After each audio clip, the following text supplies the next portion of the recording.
Ah, I forgot my mic was off.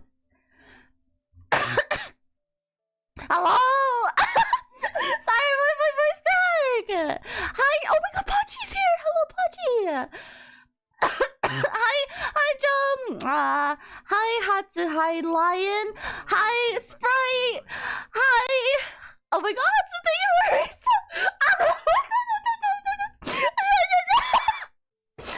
Guys, I'm still kind of sick, so I'm so sorry if like my voice cracks or something. Hi, Bog. Oh, hi, Austin. Oh yeah, so there's a lot.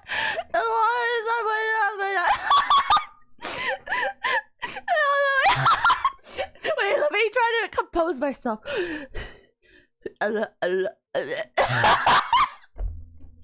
Energy slime when I'm sick. Yeah, I'm fucked. I'm so fucked.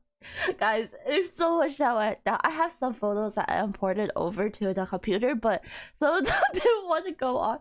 I wish I could show you out everything, but a lot of them have my relatives in it, so I had to take out only the ones that only had like just the thing.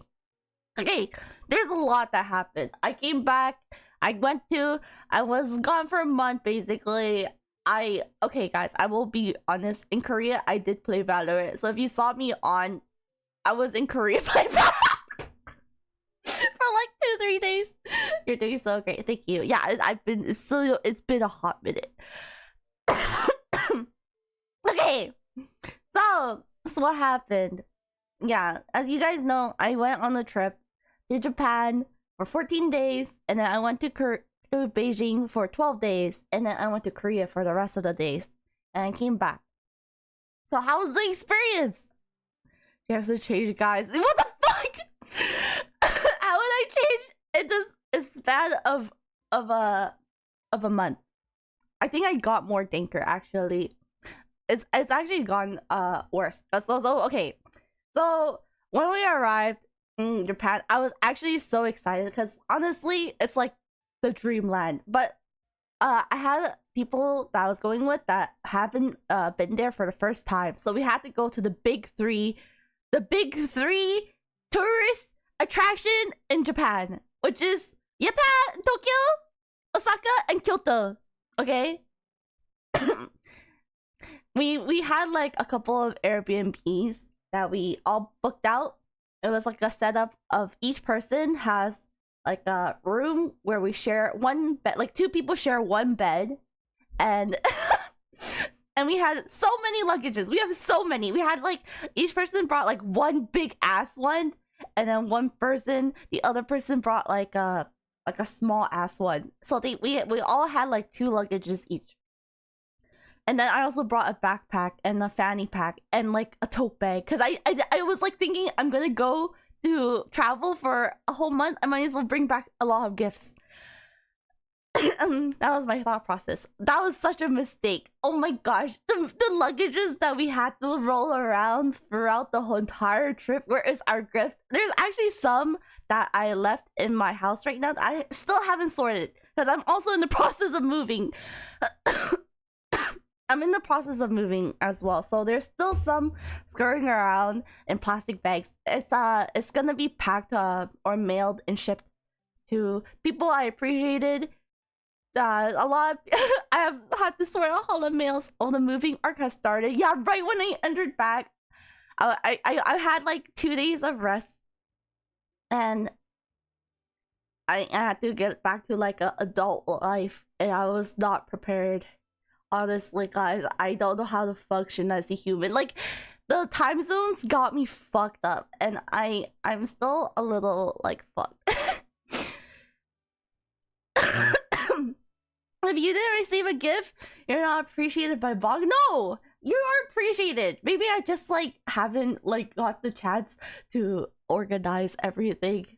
Did you forget how to Valor is a real question? No, I've been playing. Okay, I'll be honest. Ever since I got back, on my rest days or every time I get off work, I'm like, fuck, I want to just game. I don't want to think. I want to just game. But yeah, open Valor. Fuck, she only remembers Valorant. I only remember Valorant. I was on the gaming like a small gaming addiction again, because I was off of it for a whole month. Like, I didn't do I couldn't even play as much as I wanted to in Asia, because a lot of the things were banned. What was I saying? She only remembers Al. Oh my god. So okay, there was like the service to lug the the luggages around. Okay, guys, if you have like a lot of luggage and you're going around in Japan and you live in hotels, that's like the best. If you live in hotels, that's like the best, because there's the service in Japan that if you go to like a convenience store and you write down the address of the hotel and you just ship all your luggage, all of them, like all of them. Like you can have like 10, you can have like 20. You just pay and it will arrive to the hotel. I'm glad you did that. I definitely died within the trip. There was like 2 times I died it. I had like a 40-degree fever at one point, and I also had like a really bad case of a stomach flu, which is what I'm currently experiencing. Okay, but you came back to life, so that's fine. That's true. That's so true. So what happened? Okay, so Taco Bin. Back to the luggage thing again. Guys, don't ever send your luggage from... Okay, so there's like this luggage carrying service, right? If you live at a hotel, great, that's amazing. You're like set for life in Japan. You're like luggage free every time you go to like far places. From Osaka, Tokyo, they got you. They literally like they honestly, you worry free. You have no luggage to worry about. But we tried to use the service for 3 times. We gave it 3 whole shots. We went to send the luggage from Tokyo to Osaka, Osaka to Kyoto, and then Osaka to Tokyo back. And on those 3 times, something always went wrong. And okay, so you have the whole process is you have to go to a convenience store. You ask for a takubin form. Okay, you ask for a takubin form. Okay, your guys following, and you have to fill it out in Japanese, which is fine. Google Translate's there for a reason. You have like your address down. You have the address of where you want it to ship to. So on the website, it said that like you can ship your thingy, your like luggages from one one convenience store to another. Okay. So that's what it says on the website. They're like, yeah, the convenience stores can receive it as well. So I was like, oh my god, we could just send our luggage. Like I thought, like this was a big brain for me. I like literally mentioned it. This is such a big brain moment. We don't have to carry our luggage from like the train to the bullet train and like like 10 million luggages as a group unit, and we could just like be free and happy. Oh my god, I scammed the shit out of all of them. So every time we ship it to the place, they ask for a time estimate you want it to arrive to. So I always like scam do strikes. Like yeah, I actually scam. Like I scammed myself. I had stress 3 times. I gave it 3 whole shots. It was so bad. It was so bad. So okay, first time when we arrived to the area from landing from Tokyo to Osaka, we went to Japan. Yeah, it's actually really bad. Yo, bug, I need. We're just doing a small story time segment of all the accumulated experience that happened. We're talking about Takubin service, which is like a luggage sending service in Japan. Bog scamming her family. Yeah, I scammed my family member. I scammed everyone, including myself. You think they were like, no, after the first time? Yeah, because they trusted me. Because I was like, okay, the thing I came in with like such, I was like researching about the trip. I was like researching all the convenient ways, right? So I was like, trust me, I got this. I got you guys. I can write decently in Japanese. I can kind of say like minor Japanese. The weeb of watching enemies was the skill sets of the weeb was like handy for once. Just kidding, I fucking scammed everyone. So firstly, when we went to the first convenience store that we sent our first luggage, like our first location of the luggage to, there was like there was like 10 after the BL Cafe. Okay, that's another point of the story that I'll get to later. The BL Cafe is actually so hilarious. But the luggage service, the first time we went, the guys was like, we don't have your luggages. And I was like, oh no. I had to Google on my phone, and because they give you a sheet that to confirm that you could turn in the sheet to the convenience store when you hand it in, they'll be like, oh yeah, we have your luggage. This is your luggage. And they'll like take the form and we get our luggage, happy daddy. That's what's supposed to happen. Okay. So what happened was like when we went to the location of the convenience store, first location, I went in to turn in the form. I'm like, hey, sumimasen, form doko desu ka? And they're like, I gave them the form, and I was like, luggage doko desu ka? And they just looked at me, and I was like, fuck. What the fuck, holy Japanese? It's very basic. I was very basic with my Japanese. They were just looking at me, and were like, we don't have your luggage. We don't accept luggages here, actually. And I'm like, wait, what? You don't? But the website said you do. And I gave them a blank look. I looked them straight in the eye. I was like, but huh? And I literally say, yeah, bye. Don't go this. Like, I literally kept saying, where is it then? Like, where is it? Like, where is it? Where's my luggage? And they're like, oh, maybe you should try calling the number on the form. And at that point, I was pure panic because it wasn't just me traveling. If it was just me traveling, my luggage got lost. Fuck it, it's like a daily occurrence for me. Like something always goes wrong. But there's other units of the party. We have more than my luggage. We have other people's luggage with me. So I was wholly panicking. I looked at the convenience store worker. I was like, oh no, I don't know how to ask for help. So I whipped out my phone and I Google translated if it was okay for them to call the service, because you need a Japanese phone number for you to call the services.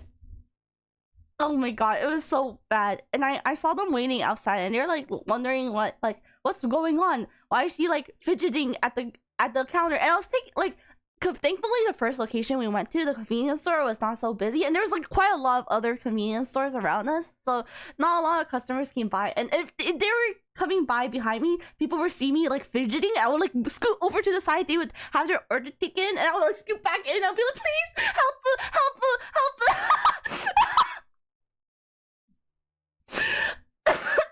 They were so nice about it. I also I honestly like did like a 90-degree bow every time I asked for help. I was like apologizing every time because I felt so bad. Oh my god. So what happened after they called, they said they would bring it to the location after 10 minutes, and then it was fine. But during those 10 minutes, I had to like look at the person and look at the people I was going with, and they were like, what's happening? I'm like, oh yeah, don't worry, it's coming in 10 minutes. There was they probably saw the fear in my eyes. You were like, thumbs up. Yeah, I didn't want to see them that I was panicking, but you definitely see the panic. Like, I'm a pretty bad person at hiding my emotion. And this happened 3 times. Okay, there's that. It happened 3 times. I was like, maybe it's because I didn't like research enough. Clouds. Oh yeah, my god. Yeah, Shiki, it happened 3 times. So the second time, I thoroughly like Googled the exact service website in Japanese, and I made sure the convenience store, because they give you a symbol on each of the convenience store if you put them in Google, in their website. They'll be like, oh yeah, we can send, we can receive, and we can like send postals. So I like on my second time, I double made sure that they could receive.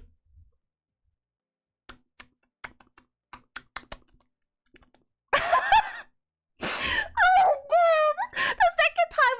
worst because the person didn't understand how to use Google Translate, and when we got there, they could. Everyone was already like in the store with me, and we were just pure. Like I was pure panicking. Hi, Lurker. Thank you for the resub.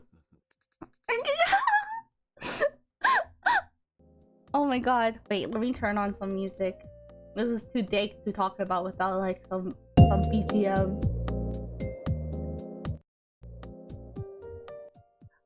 Oh my god, so we were talking about my experience using the Takubin service, which is known as like a luggage sending service from one location to another. They apparently do an amazing job. Apparently the service is really, really good if you live in the hotels. But if you try to send it from convenience store to convenience store, it's really, really, really bad.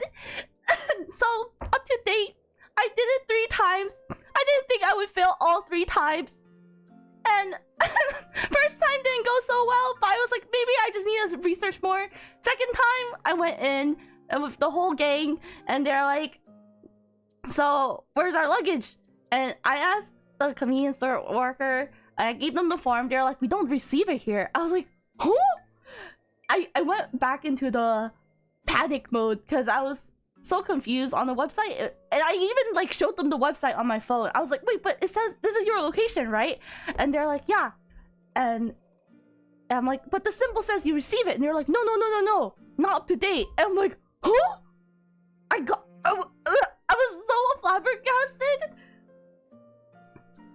But I was like, okay, so what do? But this one doesn't speak English at all. Like they don't really know how to use Google Translate. Typical Japanese website not being up to date.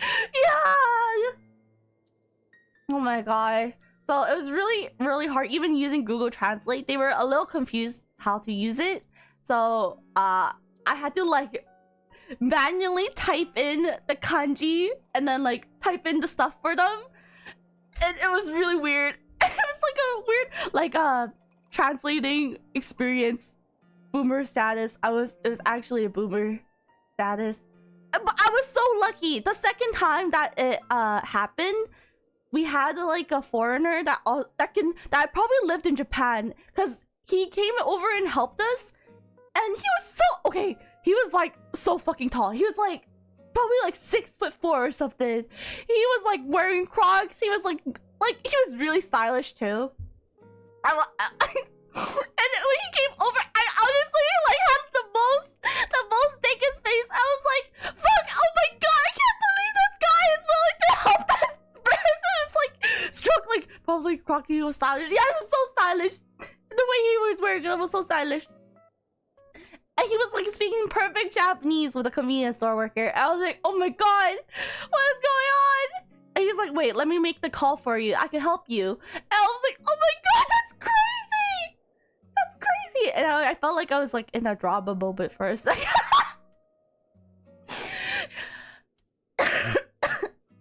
Proxy goes stylish. Yeah. Nah, fuck you! What do you mean, nah?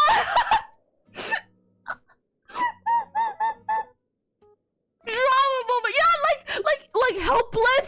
I was helpless, lost, and someone came in to help. He was tall, stylish. Don't worry, nothing happened. Afterwards, I just like gave him a big like a bow. Got to herself from another part. Yeah, I think I give off like the very helpless vibe in Japan, because a lot of people did approach me every time I did look lost. Like maybe it's just the energy I have. Oh my god, it's crazy. Okay, so second time we luckily got help, but the third time we realized the convenience store just don't ever receive it. We just had to go to like a mail office that usually sends where they usually send the box like luggage to. I called this time. They had like a location, but I asked them how come the convenience store doesn't receive it anymore. They're like, oh, after COVID or something. And I was like, oh no. That's why. So thankfully the third time I didn't panic as much. I just called the number. I tried to repeat what they said. We looked up like the location that the carrier usually sends it to before they send it off to the location, and thankfully it was like really close to our Airbnb, and we got it within like a 10-minute walk, which is really great. We were just lucky on our third attempt. We were really lucky on our third attempt. And then after that we were like, fuck it, we're just gonna lug our luggage back to the airport. I scammed the entire group of people I went with like 3 times. I don't think they'll ever use the service again after that. But okay, the thing is, it's a really good service. Like, people online, so like that people. Oh my god. Oh my god. Maybe like 5. Not that it makes it any better. There's like a lot of things to carry around. And now I talked about this experience with like, I have a relative that also lived in Japan, and they're like, oh yeah, we usually use that to just send mail. We don't really use the convenience store to like send luggages anymore. I was like, oh, I'm so behind with the times. But it's only good if you are living in a hotel, and I have learned next time I'll book a hotel. Like, that was so sad.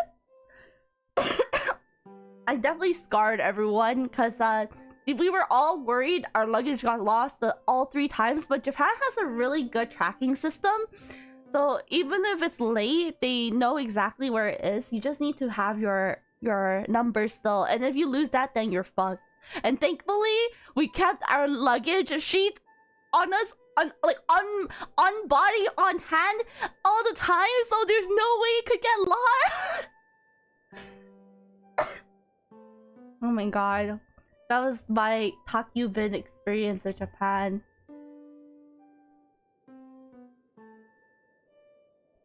I heard Airbnbs in certain countries are really bad enough to kill you. I think the ones in Japan are really clean. They're actually so clean, and the only problem is like they're a lot smaller than probably a normal room size that you're expected. Like, I'm guessing in Japan is probably the most safest Airbnb in condition wise, and I didn't feel like I was being threatened. It was actually really convenient. Like, the convenience stores are always like a minute away. The train stations are always like 7-minute walk. It was not that bad. But there was a lot of oh my god. But being in Asia, what I realized is like the train stations and how people are so fit. Okay, the amount of stairs they instilled in like all the train stations, even in like other parts of like Japan, China, Korea, they all have so many stairs in their train stations, and guys lugging up the the luggages up the stairs have become my new arm workout during that time. Bog, hi Dragon Flare. Oh my god, are your feet alive in Japan? It was so dead. It was so dead in Japan. I literally walked over like 15 to 25 to maybe 30k steps a day. His thing is to keep his people escaping too quickly. Oh my god, maybe that's great. But okay, that is true. Maybe it is to keep people escaping too quickly. But the amount of stairs to get to one station to another station sometimes for transfers is also abysmal. Like, if you had multiple train transfers, not in Japan was more convenient, but like in when we went to China, they had like long stairs for one bullet train, and we had to go down one flight of stairs, another one, and go down again to get to another bullet train. And if you had luggages during that time, it was like hellhole, because everyone was using the escalator or like elevator. So you're either like waiting in line, or you're just gonna look down the flight of stairs with doomage in your eye, and you're like taking a big breath, and you're like, we're gonna fucking do this. You have to hype yourself up. I have to always hype myself up every time I have to like lug it up, like over a couple, more than 5 flights of stairs, with like at least 4 luggages. It's crazy. I brought too much bag. I definitely brought too many bags. But yeah, now I can feel. I felt like my body got stronger. Definitely after the trip, but I also gained a lot of weight. Oh my god. So guys, the amount of food I ate in Japan was like really light compared to the amount I ate in China. Oh my god, the food in Japan. Do I even have more photos? Did I prepare photos right now? I didn't really like take a lot of photos to be on here because I didn't transfer them in time. Let me see if I can grab some right now.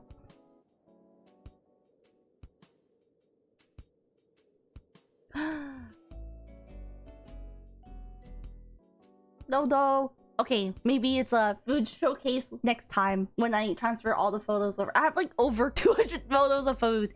Just food. Nothing else but just food. Oh my gosh. Okay, what else is there in Japan? People are food as they say. Yeah, that's true. It was so... the food in Japan was actually really light. No matter how much I ate, I felt like it was clean. You know, like clean, dandy, smooth. Very, very nice Honkai Cafe. I didn't go to the Honkai Cafe. When I went to Japan, they did have like a Honkai and Wendy's collaboration, and I wasn't able to go to that one either. I think we just mainly ate sushi, and we went to 2 sushi trains, and one of them also gave me the worst food I ever ate in my entire life. Honkai X Wendy's sounds insane. Yeah, they sold the standees for Danghen and March, if I remember. Wait, she gave you what gave you the worst food? Okay, so we went to this one chain sushi conveyor belt food station. Don't spill a drink, thank you. I needed water. Well, all I have is sparkling peach and orange. Sparkling water.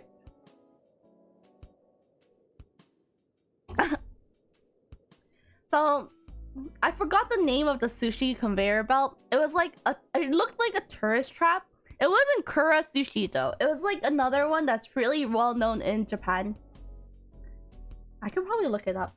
Let me see if I can see if I recognize the local conveyor belt sushi in Japan.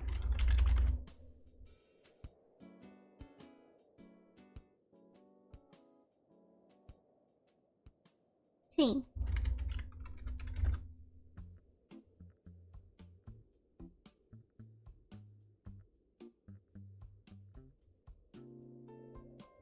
Oh my god, I think we went to Sushiro. Okay, we went to Sushiro. It's called. This is how you spell it. And they have a lot of like specialty seasonal items of like what was in season at the time. And flounder and sea bream was really, really popular. And bonito fish was really popular at the time. So on the menu, there was like something called broiled sea bream sushi. And I was like, what is broiled sea bream sushi? And out of my curiosity, I ordered one. And because like, if it gets to you, you have to eat it, right? Like, you ordered it, so you have to eat it. Oh my god, guys. I have never gagged out of... like... the experience was almost as bad as the ranch soda I had. I gagged in real life, so people looked at my table right then and there. Because the sound I definitely made was like out of the world. was bad. It was really bad. And I couldn't like spit it out in a sushi conveyor belt restaurant. So I swallowed it like a champ. But was it worth? No, it was not worth. How do I explain it? The texture was like mold. The taste atrocious. It was so bad. And then recalling it, I think it was definitely the top 5 thing I have. The worst top 5 thing I ever ate in my life. And that just warned me to never be adventurous in a Japanese conveyor belt sushi chain. Because they have a lot of adventurous stuff. They have like fish sperm or like corn and octopus mayos things. I don't know. That didn't sound that bad, but like they had and what else was really shocking when I saw, they had like a mayo corn sushi. I was like, is that just mayo corn on rice? I would have just gone to ramen shops. Oh my god. Live octopus. They didn't have live octopus in Japan. They had like horse meat, chicken meat, like raw chicken meat. But all of my curiosity, my dumb curious self, I would order some of the things that I would be like, this sounds interesting. I wonder how it tastes. Wait, raw chicken? Yeah, they have raw chicken as sashimi that you could order there. I see how you got the stomach. No, I was perfectly fine in Japan. I had gotten no sick. I didn't get sick once in Japan. It was after Japan. It was after Japan. Oh my god. Actually, Cleanest. The other reason she got sick is she lost too much fluids at the PL cafe. No, I did not. Wait, what do you mean fluids? What do you mean fluids? Wait. Okay, what did you guys even hear from Brew? What did she talk about? Oh yeah, I did meet another VTuber at Japan. Some of you may know her. Some of you that do not, she is called Brew Orion or Onion, Blue Onion. If for the people who wanna have an easier time pronouncing. And it was my first time meeting her, and she was so cute. She was honestly so cute. She said you were more excited at her than at the cafe. She's super short. No, she's just super cute. She's super cute. And I was actually really nervous, and I felt like I actually got lost on the way there. Oh my god, guys. Okay, so Google Maps in Japan is super very advanced. Very advanced.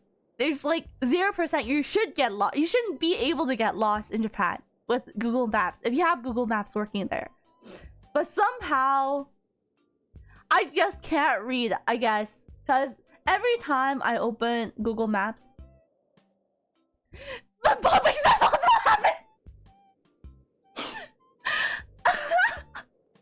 Yeah, I actually do. Okay, so you know on Google Maps, the arrow of like the pointer is the direction you're facing, right? For some reason, every time I open the map, I look at it, I'm like, okay, I'm going this way, and I follow the arrow, and sometimes I feel like maybe, did you hold your phone upside down? I feel like that maybe that's also what happened at some points of my trips, and it definitely led like people the wrong way when they were like, oh, you should lead us, just open your Google Map and lead us, like be the leader. And I'm like, okay, I got you. And I did not get everyone. I definitely made us walk an extra, like sometimes if I'm lucky, only 10 minutes. Sometimes if I'm unlucky, maybe an extra 40 minutes. Or maybe an extra hour. I'm like, wait, how come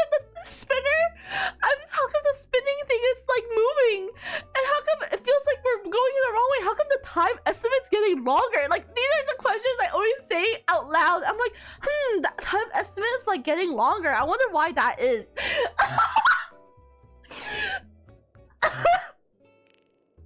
I'm never letting Bog lead me. He's a meme of a person in the passenger seat while reading the mouse.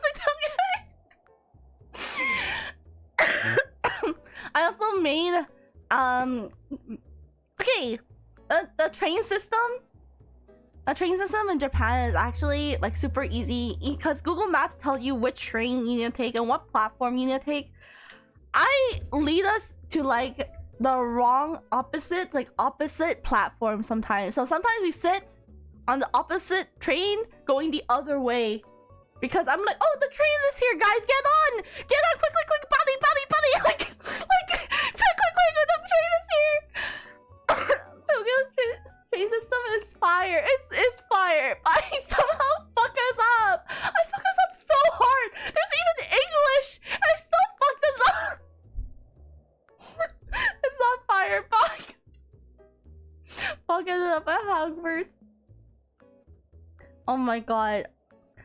We went when like there's still workers, so it was like a lot of people, and there was actually a lot of tourists at that time too. So always on the train so far, I thought I would have time to sit down and like draw, and it'd be a little spacious because we went at a period where I thought was not that busy for vacationing, but there were so many people on the train.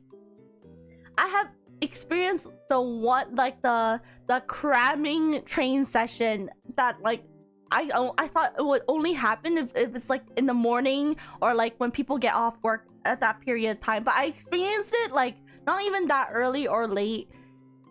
It was like in the afternoon and it was so busy. Like all the stuff you see in anime / manga and games like Persona, yeah, like the train. I have never thought people would actually push people to get into the train. Back, OMG, oh my god, OMG. Jace, thank you for the resub. Yeah, I'm back. I'm just talking about some stories about Japan right now. We're currently on the train systems and how they actually push people to get in the train so everyone would make it in. And I definitely had experience like a congested train system where they pushed everyone and I had to hold on to myself and my brain cell. Like, okay, people in Japan are a lot shorter than the average people in Canada and in the States. So I was actually considered tall there, like taller than usual. Sounds like you need to go into one of the woman only train cars. Nah, fuck that. I was a baller. No worry, no one touched me because I had like a fanny pack up my ass and like you're kind of tall for a lady. Yeah, I had like a fanny pack. Wait, not up my ass, but like on my butt, and like I had like a backpack, and like so no one could touch me even if they wanted to on the train. Like I was carrying too much stuff, so I was like bagged up for armor. People trying to pickpocket your fanny pack, actually grabbing your ass. You know, that'd be pretty funny. Bog looked like a otaku on the train for real. Yeah, I was carrying so much stuff. I had like a backpack, a fanny pack, a tote bag. I whip out the tote bag when I like buy too much stuff. So I literally had bags for armor, so nothing was touched. So even if it was congested, I just felt like there's no air. There's people all around me, but I had like a barrier of bags as armor.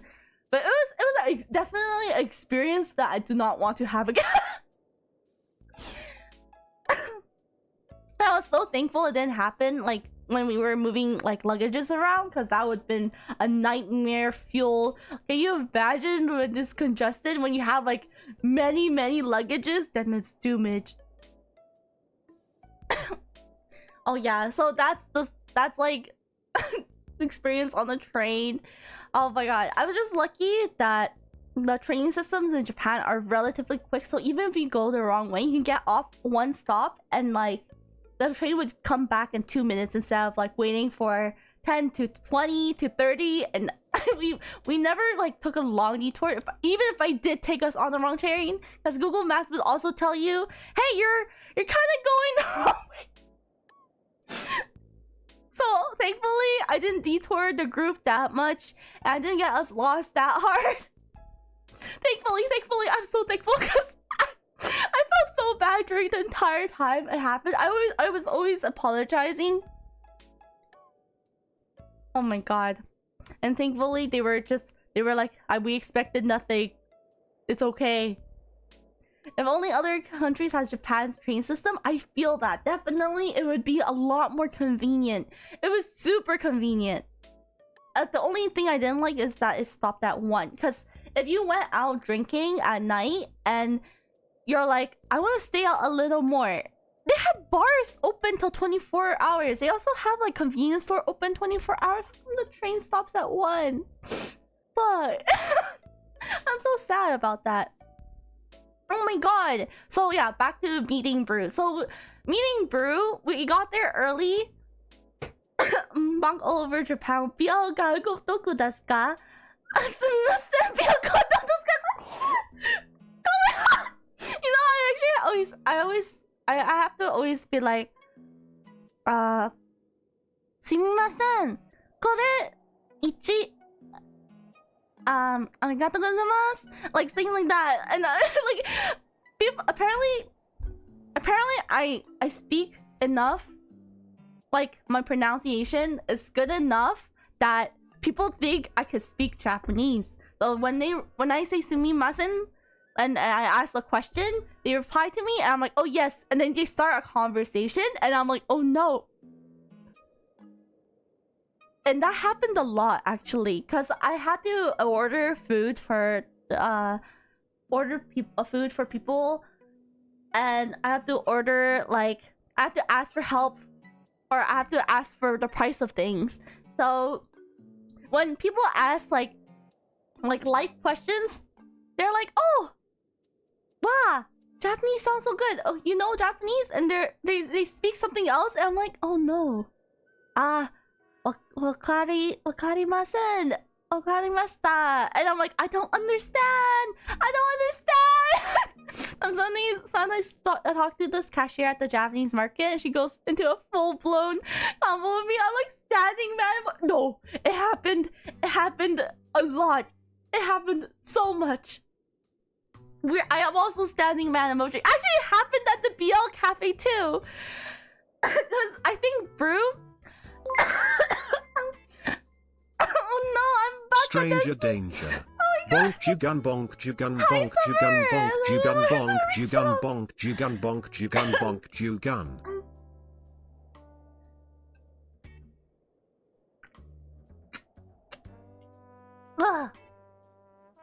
Wakana desu ka? Yeah, like I'm like wakarim. Feel a lot harder trying to speak Japanese. That's for sure. I think Brew was just nervous. Because her Japanese comprehension was like a lot higher than mine. So I was like astonished. Okay, I don't know how much Brew has said about our trip and how much we like did together. So I'll just do a small recap for those who don't know Brew, and those who do know Brew and already heard her side. I'll just talk about my experience with meeting her and the BL Cafe from my side. So I met with her and her sister, and we went to the BL Cafe, but before that we decided to grab a bite at like some food before we go, because they had like food options, but the food at the BL Cafe isn't really like food. I think it was just a BL Cafe and maybe a few other things. I'm trying to see the Gundam story. I think, oh, I'll just go into a more in-depth version then. So we went to grab like actually before I met her, she was running a little late, so I did a little Google search about like restaurants around the area that we could walk to within like 5 to 10 minutes. And I just picked all the ones that were like that looked good, like all the ramen shops, all the tonkatsu shops, and we were I was just like getting myself prepared. So she was late and we're like, no, it wasn't like that late. It was like a little late. It was like just like running behind a little bit. But when they both arrived, I was actually a little nervous. I was really nervous because Brew and them, they were like so cute in real life.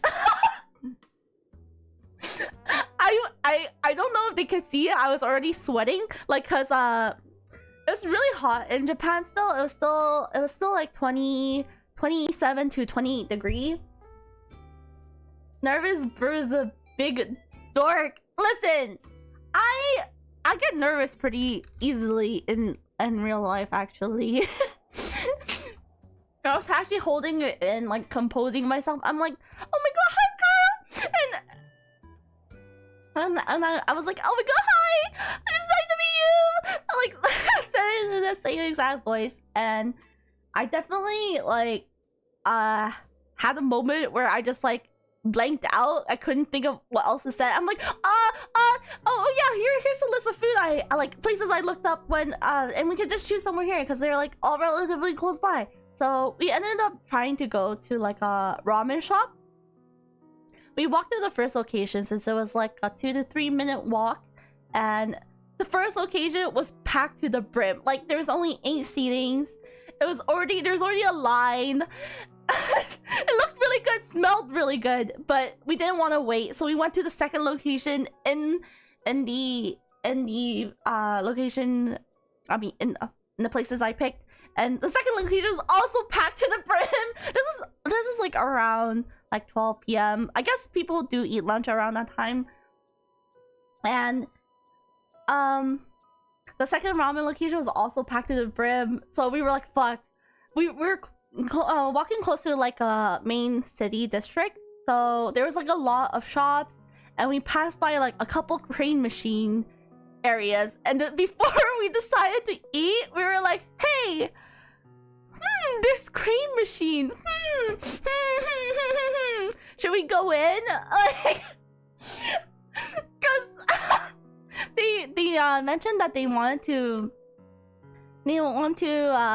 win like a big plush, because they haven't won one yet. And I already we were exchanging words that like I was saying that I already won a Pochita plush that I shared in Discord, and they were like, oh yeah, we haven't won like a big plush yet. I was like, oh my god, you guys totally should try. Baited by crane machine. Yeah, we got totally baited.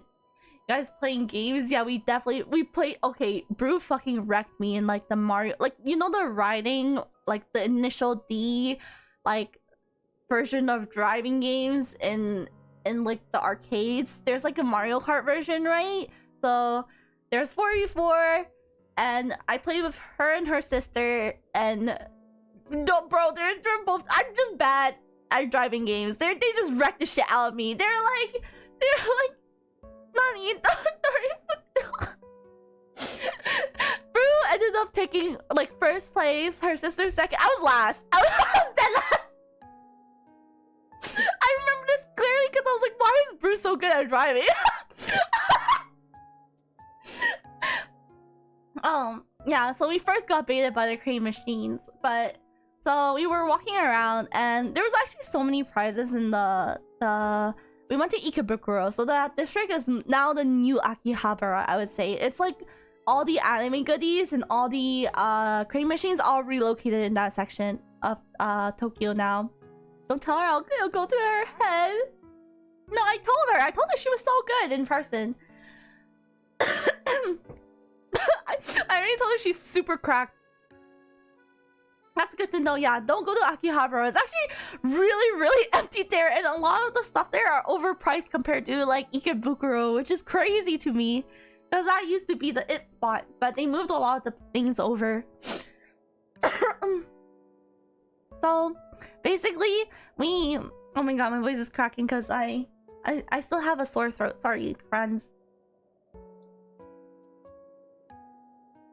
So basically we walked around. They caught eye of like this one plush. Brew caught eye of the Munchlax plush. They really wanted like a plushie to take home. So it was really cute too. It was super fuzzy, super soft. It was like a sleeping Munchlax on the side. Munchlax from Pokemon, if people do not know what Munchlax are. It's like a Pokemon, basically. And Brew was like going ham. She got it eventually. She got it on her own. She was honestly cracked on it. she got it, honestly. I I just like watched her grab it. I was like, damn, she got it. We tried to record a video of the winning crane, but I didn't want to like dox her, so it was because the mirrors are reflective. So I was like, oh, oop. But it was super cute, guys. And what else was there? What else was there that we did? We also played rhythm games. I introduced them to the game Chumtarum, which is like a keyboard electronic game where you have to like move your hand in the air and you look like you're flapping your hands like a little chicken. Because there's like motion sensors on the side. So that rhythm game was super fun. We played around with that. That was so hard, bro. It was so fun. Oh my god, so much. And they were having like collaborations with like different types of anime for like, because the rhythm games have like gacha systems where you collect characters and they have like bonuses that they give. They have like gachas for everything in the arcade. We also played the drum game. Brew was cracked on that too, honestly. I was just honestly just lots of things learning. Her sister was also really cracked. I also found out like her sister and I shared a lot of like skincare and beauty connections. So that was really nice. Oh my god. I think after that we just went to eat food. Yeah, so we spent like a long period there and we were like, okay, maybe we should get some food before we go to the BL cafe.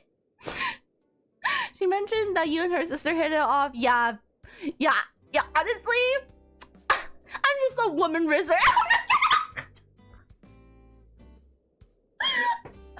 No. I'm just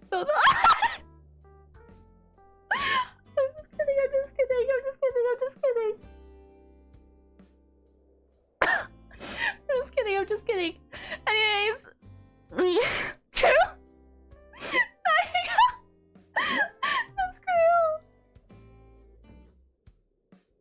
Guys, so I see it.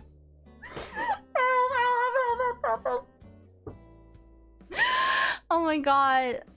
Okay, so what happened after was we decided to get some food, and thankfully there was like a ramen place nearby, but their specialty was like dipping ramen. So it was like, it's called Tsukimen, and it was so good. Oh my god, I wish I had all the okay, next time I'll prepare all the photos. It was literally all my photo albums are basically finished. It was so good. And we also shared alcohol because we gotta get a little tipsy, because honestly, Japan, one of the best thing I learned about Japan, you day drink and it's cheap. It's hella cheap. And I've been like drinking every day, morning till night, from when I wake up to when I sleep. There's an alcohol thing. This is so good. Alcoholic comfort. Oh my god. I guess I was an alcoholic in Japan because they sell it at convenience stores as well, and they don't. I thought they would age check you, but they didn't, and they sold like sours, which are like, what are sours called?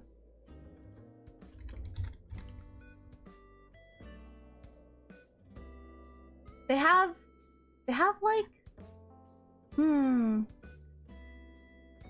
soju and vodka, like sour beer. No, I hate beer. I like sour. It's like distilled sprites, and they have like a slight fruit flavor, and that was so good. Like whiskey sours, yes, like whiskey sours. Remember, guys, we're getting a recap from POV of drunk bog. No. I wasn't that drunk. I only drank like 2 cups before we went to the BL cafe. Hey, my memory is pretty good. Okay, like. Oh my god. Yeah, I only drank 2 cups before we went.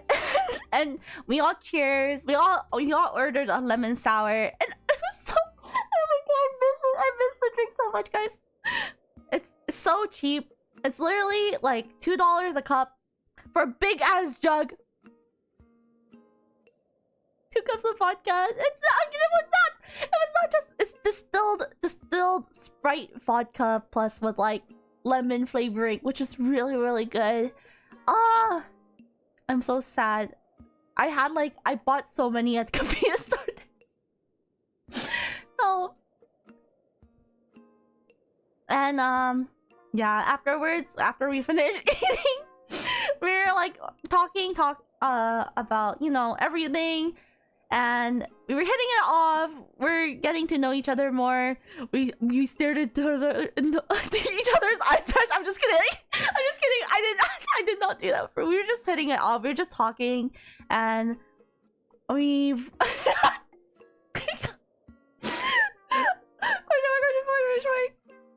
When you make it sound like a date, it is basically a date, guys. It's basically a fucking date, okay? I was trying to rizz them up. Okay? Like, I wanted them to have a memorable day. So it's basically a date.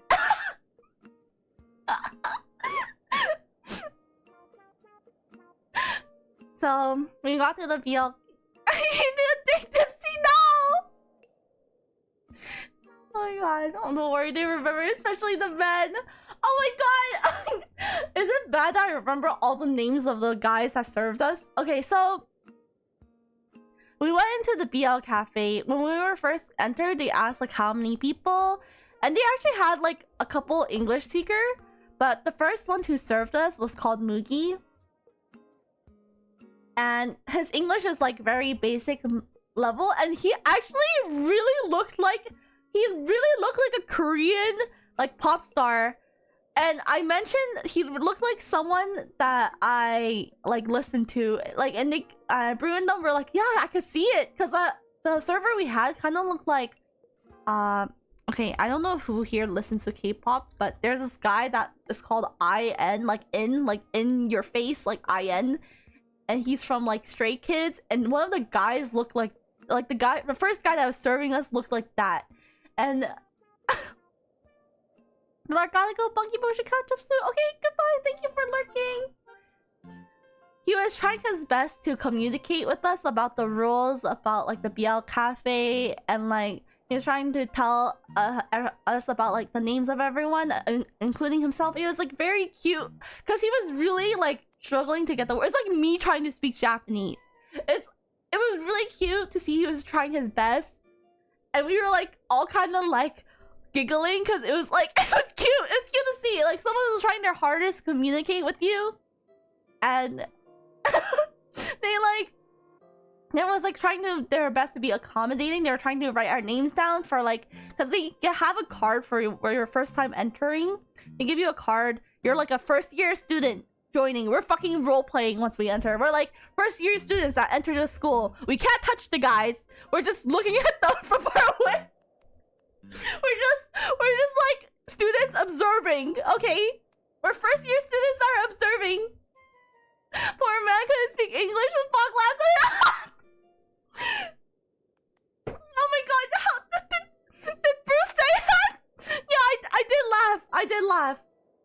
laugh. I was saying, yeah, it's so cute. It's so cute. It's trying his best to say English. I did laugh at points. Poor guy. Oh my god. Actually, after he introduced all the rules and told us like what we need to do, and we have to buy a drink, and apparently each of the drinks are made by each of the guys there, and we get to choose which guy could make our drink. So, Brew, were you towering over him too? We didn't stand up. We were mostly sitting down. When they came over to introduce us to all the rules and stuff, we were mostly sitting down. So they were already like, they were mostly standing. All the guys were mostly standing doing like some crazy stuff in the background. And which I'll get to.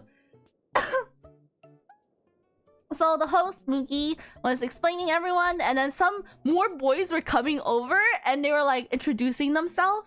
Didn't they do some bit with you guys too? Like all of them? Yeah, they did. Okay, so each one of them came over one by one to introduce themselves. One of them was called Rion, and he actually lived in Canada too, which was crazy. And it was his like second year working at the BL Cafe, and they were like, he was like explaining like what he does, and it was really interesting. And suddenly, like we get like straight slammed in the face. We got like a C to B out. Like what? Another guy, a taller guy came over, and Kanata came. Okay, there's this guy called Kanata. He just came over suddenly, and he like interacted right in our faces. And I just couldn't. I don't know how to react. So my face was literally like shook it. I was like I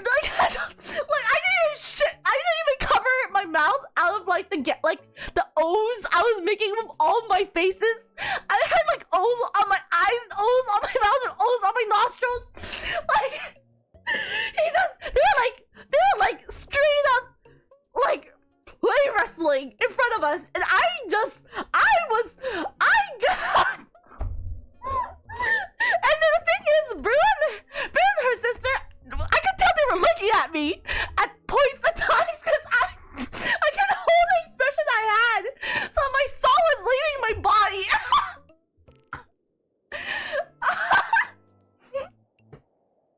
Oh my god!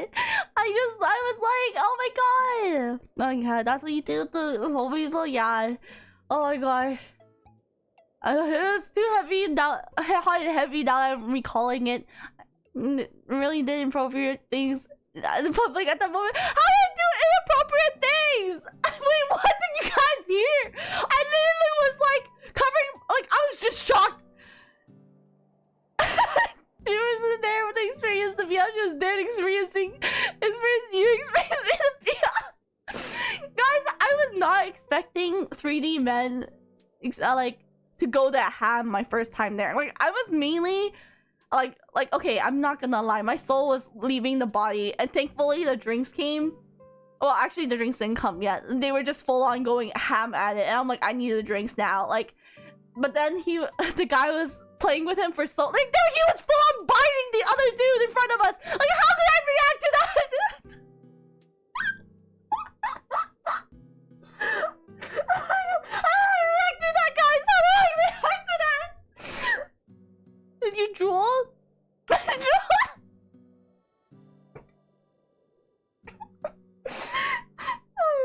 Okay, so as I was flabbergasted, they were just playing like straight up like role playing in front of us for free guys. This is like pre-drinks, and I looked at Brie, I was like, I can't, I need a moment. I need that moment. I need drinks. So later on, more and more guys came over to introduce themselves after that play happened. I was like still in the daze, and there were 6 members of the BL group, and like a couple of them were already servicing other people. Like, okay, servicing sounded really bad. They were already serving drinks to other people. And like entertaining them with like fan service with other guys.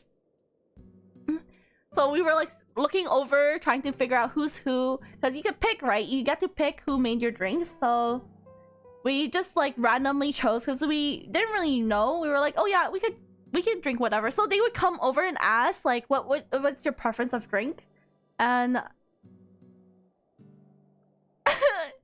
I mean, it's joke to Brew too. I'm pretty sure they had to deep clean your table and the chairs after you left. What the fuck? I was sweating. I was definitely sweating in that moment, but I don't think I was like full on like help. Like I definitely was sweating profusely. They wet ham, guys. Like I don't know how to explain it. Okay, drink time. They come over. We didn't know who we picked to make our drinks. They come, so one by one they came over to ask the person that they're making the drinks for. They're like, "What do you like in your drink?" And just say your favorite Bikini Boys, help! I don't remember what I said. I think I said I'm okay with anything, and he's like, he was. And the guy that came over, Rion, was the guy who also lived in Canada. He was the one who made my drink. And he's like, okay, anything? And I was like, yeah, anything. And thankfully, it was like a Ramune vodka that I got. I remember that Brew's sister got like something fruity, and Brew also got like a strawberry milk drink, I believe. Oh yeah, there was rules that we can't take photos inside, like we can take photos of food but not the guys. It was just understandable. Actually, Japan, there's a lot of photo restrictions, so that's why I only took photos of food as well.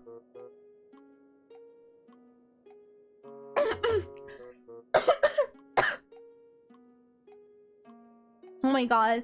So after that, we ordered like a Pocky game, which we choose 2 members of the entire staff to do like a Pocky game in front of us. We get to eat all the Pockies except for the last stick. And we chose Rion, who spoke. Oh no, we didn't choose Rion. We chose a new guy just to see what he was like. And then we chose Kanata, which was the guy that was aggressive. The last Pocky. Like the Pocky game, I don't know if it's a popular game within like Canada or America. It's like you have to eat. They share like the last stick of Pocky. I know the Pocky game, yeah. So we ordered that, and we wanted to order like a takoyaki game, but that one was sold out.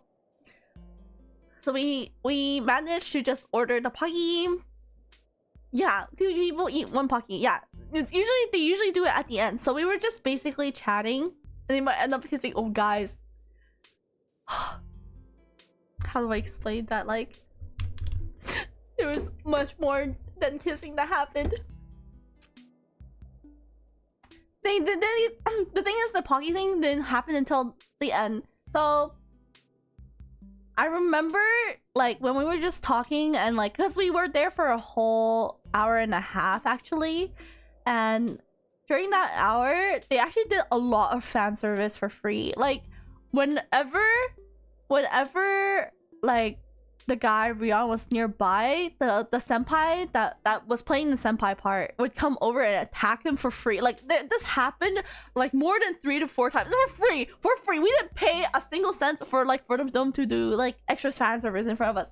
Like it was just I was really not prepared for what just happened, and I remember staring at them with like my eyes the widest. I was like, and I looked away. I looked up the ceiling, and I looked at the floor. I looked back at them, and I looked at the ceiling again, because I was like, I feel like I was intruding, you know? Like they were like full on going at it. And I was like I was looking at Brew. I was like, Brew, this is too intense. Like I was literally like having like help blinking signals saying that I don't know what's going on. I was like, it's pretty crazy. It was really crazy, but the Pocky game even added like another level of intensity, because so the new guy came over, he introduced himself, and he was like, "Hi, I'm Yuto, and I work here for something," and I'm like, the 2nd year, and then Kanada and him asked like what scenario would they want us to play, and I'm like, I don't know, anything, your choice. And Brew said it back to them in Japanese, and they were like, oh, our choice. And then they picked up one of the BL dojins off the tape, like the shelf, and they acted out a scene, and oh my god, with the Pocky, like I'm pretty sure they locked lips, because like even though they kissed in the angle for us, I was like, this is crazy. Like I did not think it would actually do. Like, I don't know what to say. It was pretty wild. Like, I was so shocked. I was beyond shocked. It was like a lot more intense than I thought. I thought it would be like playful. They full on, like, I felt like I was too close to a drama. Like my eyes were at the screen, and it was burning. It was burning into my brain. You're like watching a hentai live.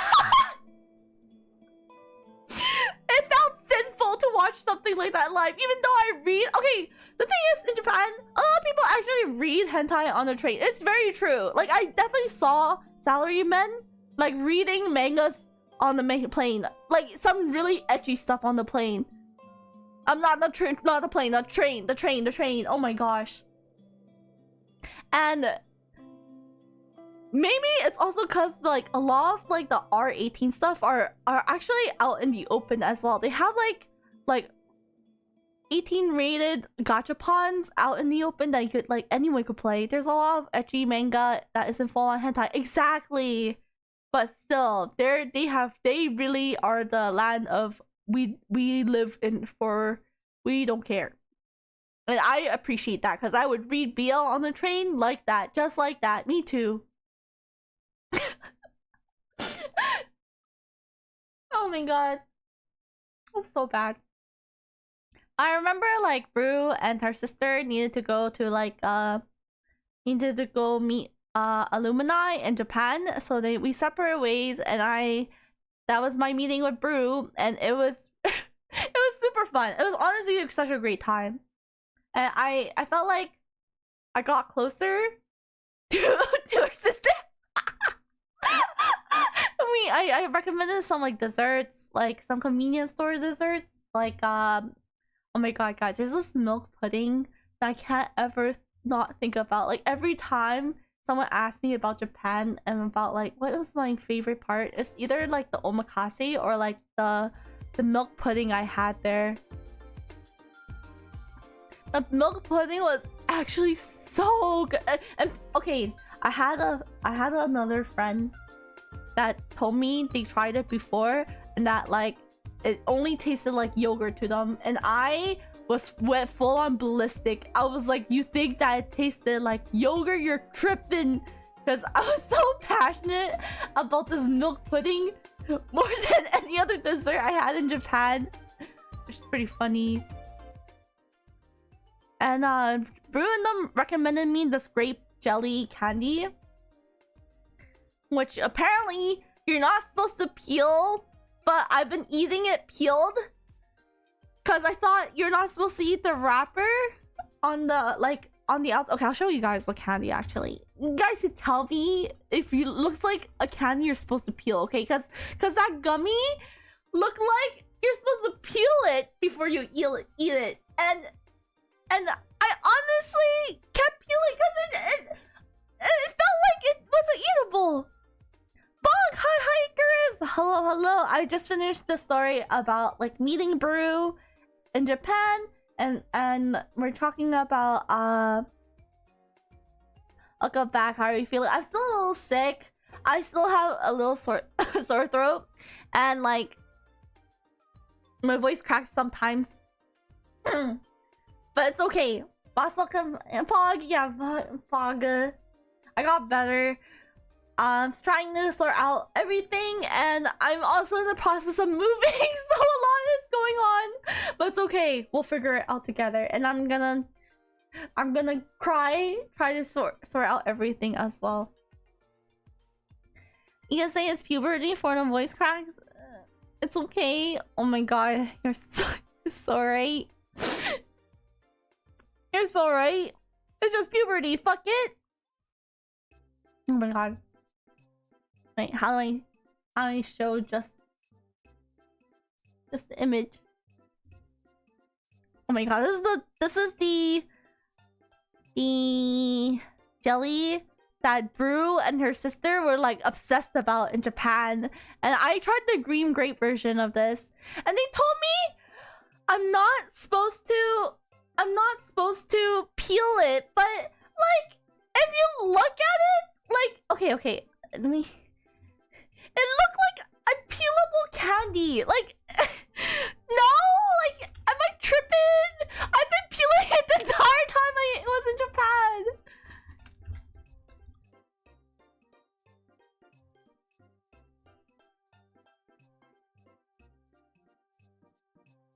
Bonk be tripping?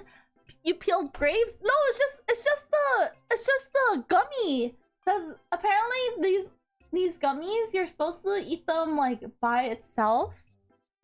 These ones. These are gummies, but like I saw that you could like people said you're supposed to peel them, and I was like, okay, I'll peel them. And I did, and I've been eating them peeled. And when Brew was like, "Oh yeah, have you tried these?" I was like, "Yeah, I peeled them. Have you eaten them?" And they're like, "Oh no, we've been eating them by its by its whole self." I was like, "What?" I was so confused. I didn't know you couldn't. You could just eat them with the skin on. Lawson got milk pudding.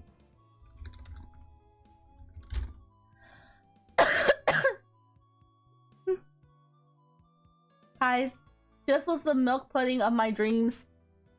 This milk pudding literally changed my life when I was in Japan. I would have this every night because it was so good. I'm so sad I don't have anymore. It was so good. We don't have. I actually looked into alternatives because it was that mind-boggling. Oh, yo, guys! Oh my gosh! And the lemon sours. Okay, wait. Let me look up. The sours I had in Japan were lemon sours. Cause I got a lot from a convenience store. In Japan to drink. They have milk pudding in some of the stores near me, but I doubt it tastes anywhere near as good. I've been trying to find some that are really good, like as good, but no, there's not many that was as good as well, and I was really sad. Okay, yogurt.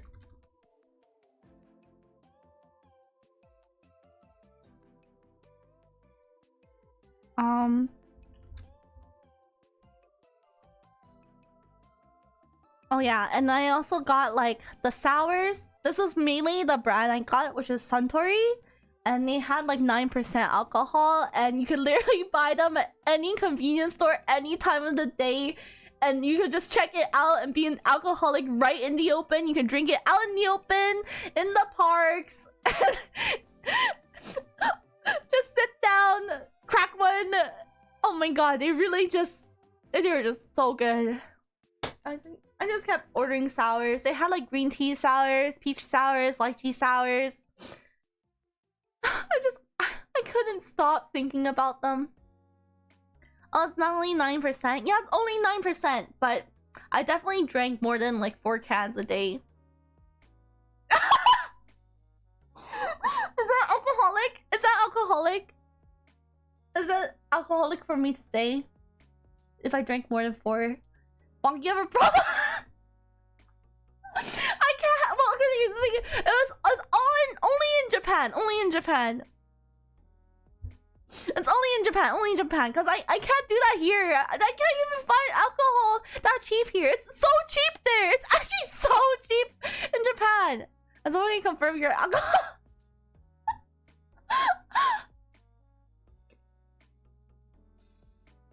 I mean, if you crave it after you left Japan, then yeah. Oh my god. This is sad. I do crave it. I do crave it, but I know I can't get it. So, you're right. Alcoholism doesn't exist in Japan. You can drink all you want there.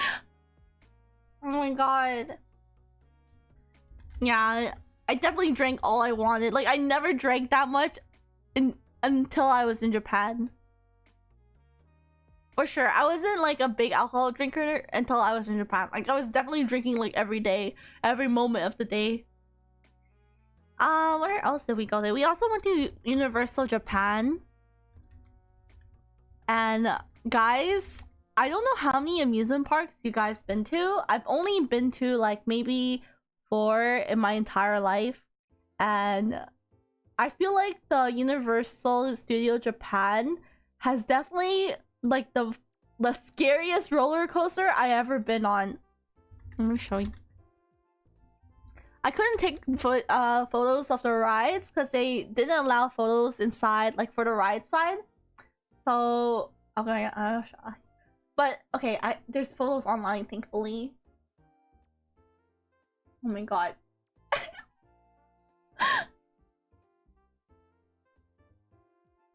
I went to Universal Japan, and the first ride we went to was the infamous flying dinosaur.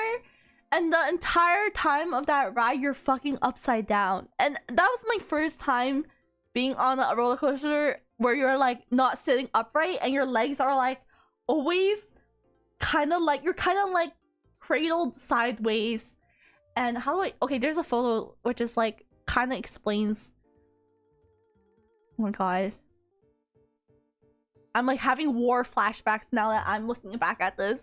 Like, okay, so the ride is like going down and you're always upside down. When you're going down up about, you're always upside down. Your feet, your butt is never like upright. And this ride fucked me up, guys. Like, I thought I was like, I thought I loved roller coaster. I definitely peed myself. I definitely peed myself a little on this ride because it was so fucked up. Like, been to like 2 adventure parks, Disneyland and World Universal Studio and Six Flags. I have only been to 4, which is Disneyland, Cali Disneyland, and somewhere else. And like there was like, I never been to Universal. This is my first Universal amusement park, and the third one's like a small amusement park in Canada, which I don't remember the name of. But this was my first time Universal. It was super fun. Adventure parks in Mexico are pretty cool. Oh my god, maybe that's the next one I would go to. But definitely this roller coaster fucked me up. I've never felt so scared in my life. I've been to Six Flags a few times in my life and like one more smaller park, but other than that, I've never been to any others ones. Oh my gosh. I never heard of, maybe I should like look up Six Flags. I've never been to Six Flags. But definitely Universal Japan has like some of the craziest roller coasters I've ever been on so far. Because they had, actually their park has more than like 6 roller coasters. And all of them are pretty insane. Because they have, some of them have like 40 experiences. Like apparently they have like the Harry Potter Hufflepuff fan forbidden journey, which is like a roller coaster with like 40 experience where you're going through experience while you're like watching Harry Potter go do some stuff, and you're like going there with him, and then like there's things spraying water at you while you're on the roller coaster. And I was like, what is going on? Oh my god. There's also rides that are like super interactive, where the chairs moved a lot. Actually, all the 40 rides in Universal, they always sprayed water at you, and they always shook very vicariously. They're like a rocking chair. The one in Mexico is built into an underwater cave system. What? So cool. Wait, what? Oh, but the food at Universal. Oh my gosh. The Universal Japan is actually so cheap. Guys, like, I remember we had like a Jurassic Park. We were in the Jurassic Park section. We had the turkey leg. It was only like $6-7. Yeah, really. It's actually so cheap. And we also ate lunch there. We got the beef tenderloin bowl and with an egg that was like $10. And oh god, it was actually so worth. It was good too. It was like good amusement park food. The only thing that was really disappointing was the churros, because there was so many churros stand in Universal. There was like Jujutsu Kaisen churros and like My Melody churros, and I got the My Melody and Jujutsu ones, but they tasted like ass. Like, dang, I feel like you get charged like $15 for a turkey leg over here. Crazy. That's crazy. No, the churros were definitely not the greatest there. They had like a Pokemon Cafe menu at Universal at the time I went. They also held a concert of the Death Kuma Bear, which was crazy. The concert that USJ holds were pretty crazy. It's called Explore. Okay, I'll look it up. I'll look it up.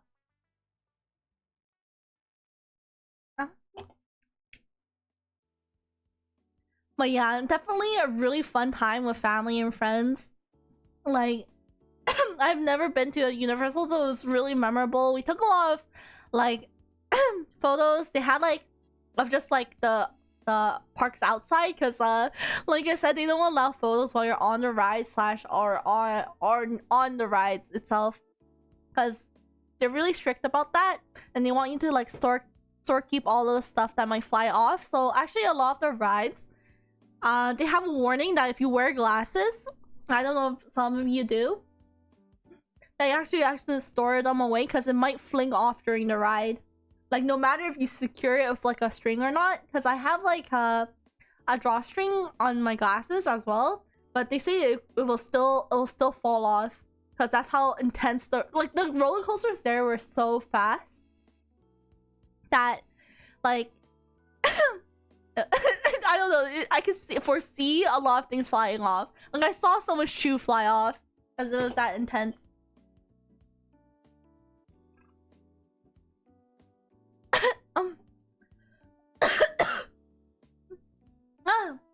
Anyways, enough about Universal. What else was there? Oh my god. Oh dang. Yeah. Crazy. Definitely, I would recommend if anyone goes to Japan to go to Universal, because I know people say to go to Disney Sea in Tokyo, but my cousin's really into Spider-Man. So it was like more perfect in line to go just go to Universal instead. And we they're like, you know how the headbands in like Asia or like in amusement parks in general, they're usually like super expensive, right? They're actually pretty reasonable price. They're like, I remember buying a Snoopy hat for maybe like $20 to $30 for all of them, which is not bad at all, because usually they're like wallet breaking every time, right? From what I remember from Disney, I remember they like costed like $50 for like a headband, and that was crazy.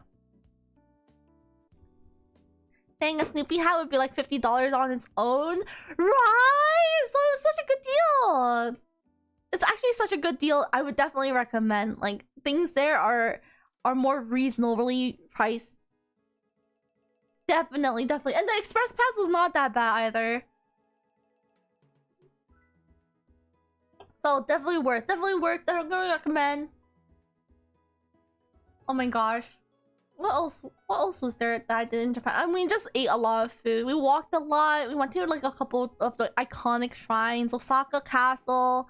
We walked lots of mall walking. We went to Pokemon centers because I was trying to look for Garchomp for my cousin, and he didn't want it, so so we had to keep looking around on different like Pokemon centers. And I just remember we were just walking through lots of tourist areas, like the iconic bamboo forest or like the Inari shrines. It was just mainly that in Japan. It was a fun time, lots of food, and that was it. I love how much Pokemon is loved over there. So much Pokemon. There's so much Pokemon stuff over there. It was like everywhere I went, there's like a even when you arrive in Japan, the first thing you get shown to you to welcome to Japan is like billboards of like characters like from Mario, from Pokemon, from Hatsune Miku. And then they start showing like the kimonos and stuff like on the billboards, and they're like, look at the that's what you first see when you land. And I was like, wow, oh my god, that's insane. Oh my god, I do have a little bit of photos, but they didn't import the rest. Oh well, I'll just import the rest tomorrow. What else was there? Oh my god, yeah, after the 12 days, or actually it was 13 days in Japan. We went to China. Did you join the Yakuza? Oh my god. I honestly didn't see any Yakuza at all. And okay, the thing is, actually, I definitely accidentally wandered into the Kabukicho district, which is like a red light area with a lot of like the host clubs and the bar girls. Okay, because it's relatively close to a bar area that we were gonna go to to try like the local area. I mean, I hope you wouldn't meet any Yakuza. And I definitely felt like that was the area where like mischief might happen, but nothing really happened there. And actually, all I saw in that area was like there was a lot of girls that were holding billboards of signs of like a rate per hour, and I didn't really know why they were there, and I didn't want to ask, so I just kept walking by. But no one really like walked up and bothered me. Wait, what lurker? But that was only in that area because I didn't really see it in like the other parts of rate per hour. Yeah, there was like a rate per hour. They hold like a white billboard sign, like a white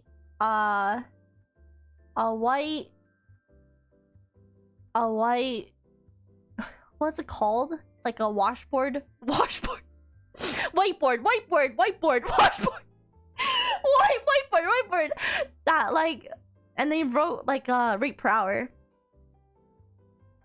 Oh, and we also went during Halloween. I guess like, yeah, we experienced Halloween in Japan, and it was super crowded. We didn't go to Shibuya because that was closed down, and we didn't want to go to like a really crowded area because we just landed the day before, so we were really tired. So Halloween in Japan, a lot of people were dressed up. There was a lot of mischiefs happening. There were a lot of motorcycles, actually. We were in the Shinjuku area, and I remember, like, a lot of people were just drinking out on the street. And I would too. I would want to as well. But I didn't dress up at all. I was literally just lying the day before. And Halloween in Japan, a lot of people had like insane costumes as well. There was like almost a free convention center, but in the middle of the streets of Tokyo, which is really cool. I guess everyone did were banned from Shibuya, went to Shinjuku, because like I just remember there was like a lot of costumes and events happening in that area. We didn't go to any of them. I think we just ate and like walked around. And we played some games, and we went back to the hotel. Yeah. That was all of Japan. Mostly food, tourist traps, tourist areas, and that's it. I'm very fond of it because it's actually such a it's a really clean place. Like, Japan definitely has one of the cleanest places ever. Like, the air hits different, the scenery, like the grass. I don't know, like when I see the cities in Japan, they actually look just like in the movies that they were depicted from. It's very aesthetic, and it feels like their culture there is very mindful of like the cleanliness and the people around you. Like, you don't want to bother, you don't want to smoke like everywhere, like anywhere where there's people eating. You don't want to smoke where there's people walking. There's like a designated box for that. But all I can say is, because I remember that fondly, because right after I went to China, and they give no fucks. Right when I landed in China, like after the airport gate, I just remember getting fucked by someone smoking on escalator when I was dragging my luggage down. I remember it was probably where you got. Yeah, I got sick 3 times in China. So the first day we landed, we actually stopped by a relative's, like my great grandma's place, to live for Beijing. And on the way there, oh my god, guys, the roads on China, there's lots of lanes. There's actually a lot of lanes. There's 7 lanes, actually. There's 7 lanes for the highway there and in the city. And you're like, how is there 7 lanes for cars? I don't know. Don't ask me, but I don't know. But I felt like I was in danger every time I entered a car. The main way of the asked to try some fresh dogs. Actually, it is a local specialty in Fushuan, where I also went to. It's actually one of their specialty. It's like dog meat skewered, and I didn't want to eat it, but my relatives always told me it's more fresh than lamb meat, and I still did not eat it to this day because I was afraid, because I saw the dogs. They were not kept well, and I felt bad. But I ate some more interesting things. Oh my god, guys. So okay, 7 lanes in Beijing. You would think that like each car would like be respectful of each other. Oh my gosh, I have never felt more in danger than being in like a car. Okay, so they have a Uber service in China. It's called like that 打地址, and it's basically like Uber, but it's so much cheaper than Uber. It's like $2 for a 30-minute ride, which is crazy, right? Like $2 for a 30-minute ride. That's actually the main way of transportation in China. It's like they would take Ubers and they would take their motorcycles because the gas there is just way cheaper, and like asking for Uber service is just way cheaper. All the stuff you order, it's just way cheaper in China. So going around places, we were mainly sitting in the cars, but the cars are just so like I honestly felt like okay, if I draw out the roads, I could probably draw it out. Let me get MSP out, because I'm so traumatized. I'm so traumatized that I remember this so clearly what happened for 5. 1, 2, 3, 4, 5, 6, 7.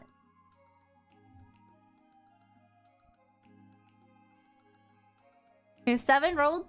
Okay. 7 roads.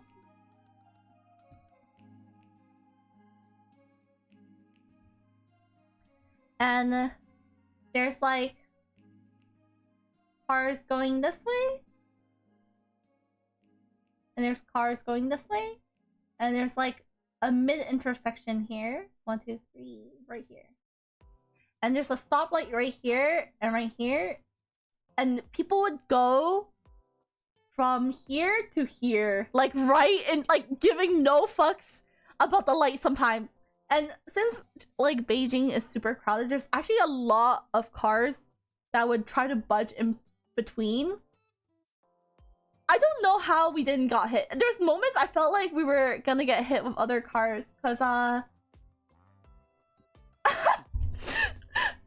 would honestly give no fucks. They would try to squeeze in even the tiniest amount of space. If you don't give them a moment of space, they would inch forward and give you no, like, if you don't stop, they will let you hit them, because that's how urgent they feel like they need to be in the roads. And I always felt like I was in danger in the cars, even though it was the cheapest way of transportation. I felt like I definitely witnessed 3 accidents in China actually in my time there, and I don't know.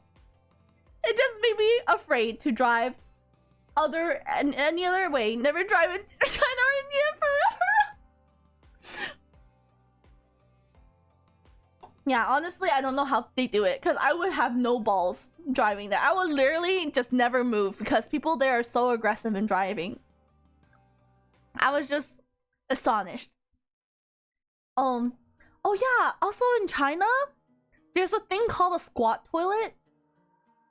If you ever had to go to the toilet in China, like in public, like if you don't live in a hotel or like a relatively nice Airbnb, or if you don't live with your relatives, Japan's squat toilet is super. Okay, but Japan's squat toilets are less now. There's actually more regular toilets than squat toilets. In China, it's all squat toilets in the public for public use. In like, you know, the bathroom stalls for in those blue boxes that you see for used in like concert venues or like travel venues. They only have the squat toilet version of that in China, and guys, it's just I can see how people die in there, because like if you slip, I'd be so scared to accidentally fall. No, that's exactly what happened. Not to me, but to my cousin. Oh my god, I just cried for him, because like it was so bad. It was so bad. Cause it smells. Once you fall in, it's fucked. You're fucked. You're fucked for an entire day until you shower. Like, especially if you're a small kid, you're instantly fucked. I don't know what else to say. If you don't know how to squat, you're fucked. I honestly felt so bad for him, but we had to. I felt even worse for the taxi service we called. Honestly, they were really nice about it. They had alcohol wipes and everything, so we got back safe. But oh, I can never go to the toilet in like public. I have to wait until I get back to the hotel. I would always hold in my pee until I get back to the hotel. I would profusely, after witnessing that, I would profusely not use the toilet outside. I would just be like, okay, there's 6 hours left until I get back home. If I drink this much water, I could probably hold it in until I get back. I was actually like doing some calculation in my brain just to hold in my pee, not to use the toilet, guys. I got scarred watching my cousin fall in, other than me. I was like,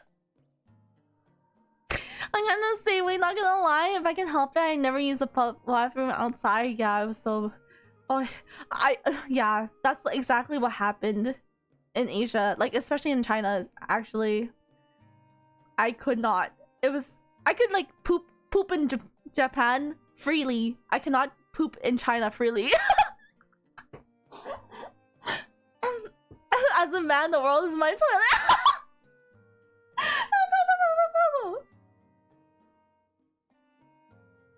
Oh my god. Also, you know what they say? That you can kind of get scammed as a foreigner in China? It is true. Because if you don't know how to speak Chinese, they sometimes, like, they upcharge you a lot. Because they know you don't know the prices. That's actually what happened to me. I actually got my haircut in China. Because, like, I had relatives that went with me. So I was like, oh yeah, I wouldn't get scammed. The people I went with knows Chinese. So that was my mistake, because they left me at the hair salon, and I went and I was like, oh yeah, can I, like, they told them that I wanted a haircut, and when they left me for an hour, like they were talking to me in Chinese, right? So I was like poorly responding. I was like, oh yeah, I from Canada, very good. It's snowboarding, very good. Like, it probably sounded like that to them in like the language I was speaking in Chinese. Actually, by the end of the haircut, everyone was so nice though. They even bought me bubble tea. Maybe they also charged me for the bubble tea, and that's why the price was absurd. Cause like they gave me a hand massage, bubble tea, and like the girl that was like giving me my hand massage was like doing my nails. I was like, oh my god, these guys are so nice. Like I was so amazed. I was like, oh my god, the service here is so nice, so good.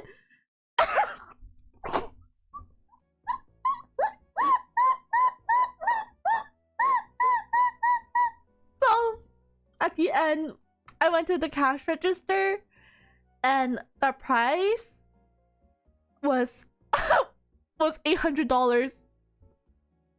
Like, not in RMB, which is the Chinese currency. It was $800. I couldn't. I was so in shock.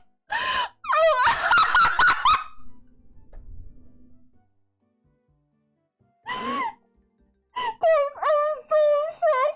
I was like, how the fuck?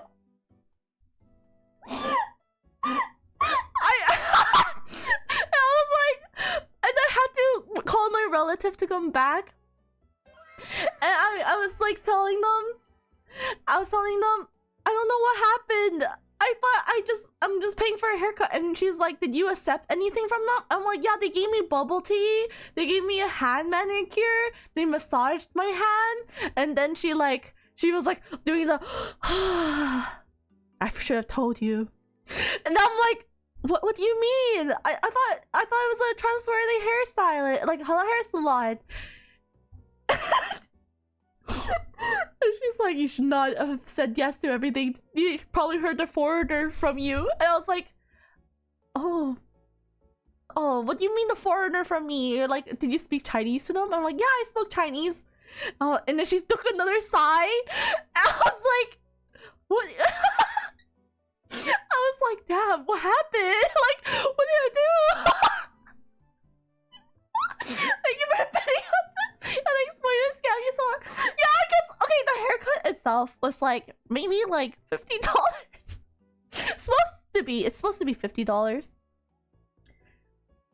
I don't know what happened.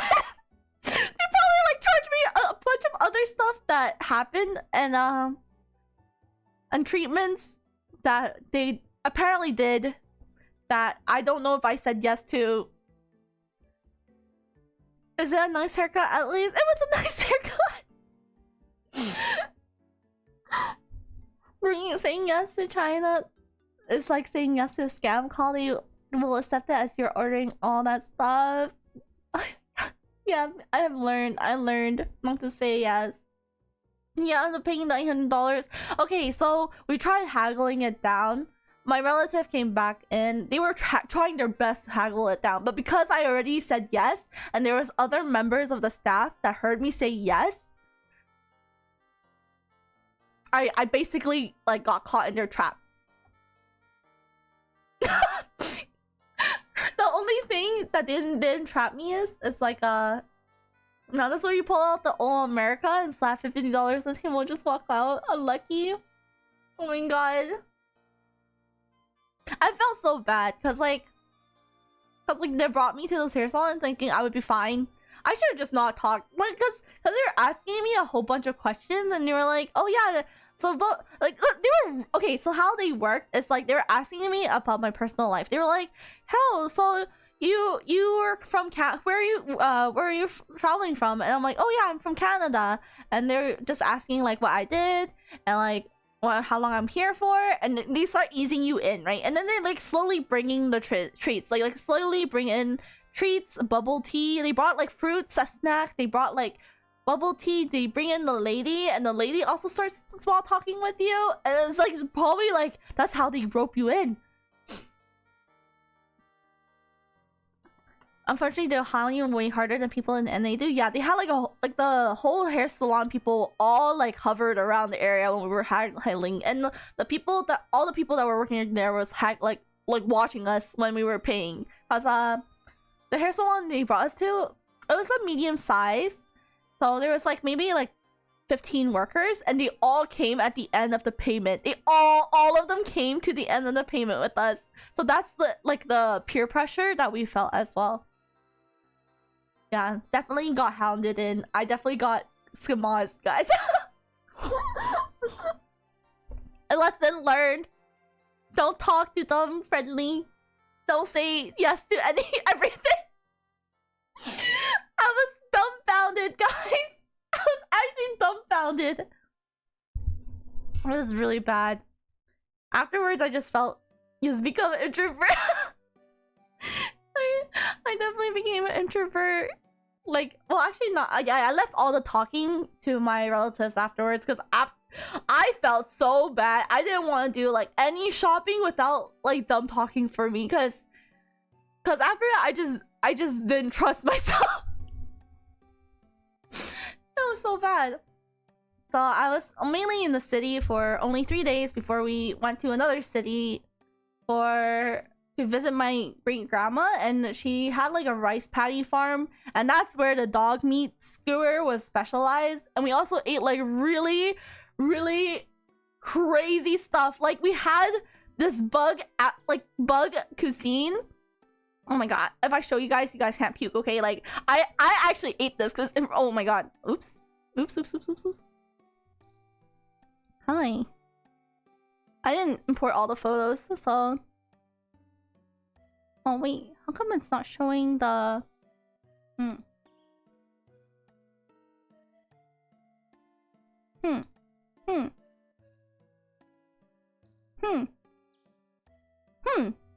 How the fuck do I show this?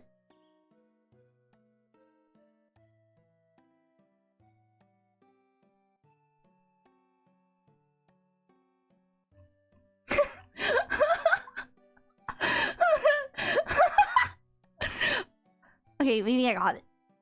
I'll do it this way. Don't puke, guys. This was a specialty. In one of the provinces I went to visit my relatives, they ordered this just for us to try because we don't have it in Canada.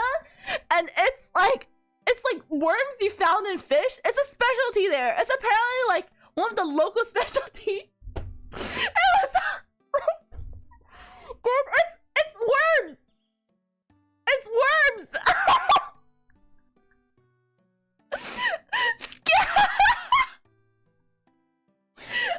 And I couldn't be like, I don't want to eat this because all my relatives are watching. So I was like, yum, let me just take one spoon. And then they were like looking at all our reactions. So one by one we went down the table and like they said it. And we all took our spoons and they were all waiting for our reaction. It almost tasted very bland. The crisp. This is where you die. I don't think this is where I got the food poisoning. I think I got the food poisoning from the chilies I ate. Cause okay, the chilies we had there were literally farmed from the farm. Like we had the chilies right from my like relative's farm. Like these are like freshly picked chilies, and it was so spicy. This was the spiciest chilies I ever had in my life. I think it was a mixture of the two, honestly. Okay, the food in China. Oh my god, guys. Okay, so you know how restaurants only have like mild, medium, spicy, very spicy? In China, there's only spicy, very spicy, very, very spicy, very, very, very spicy. That's their start from the province I went to eat. It's just spicy as the starter, and I usually eat like mild to medium.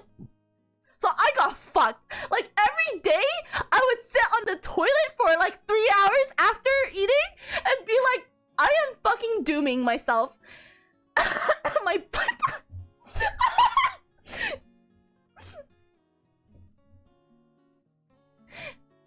yeah, they start eating anything they can get their hands on. Of course, they have to overpower it with spice. Oh no, authentic Chinese food slaps. It was really good. The food was great. Like the flavors were insane.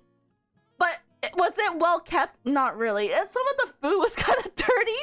I will be honest. Like my great grandma's children, like other relatives, they had like chickens. They farmed like a whole bunch of chickens. They have like a whole, each patty area had like and their neighbors, they all have like 10 to 20 chickens, and they would catch it with their bare fists and skin them on the spot, because it was like that type of farmer life there. And we ate at that area.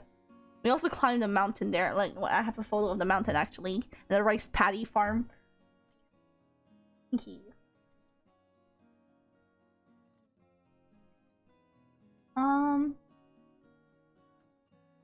Where is it? Right here.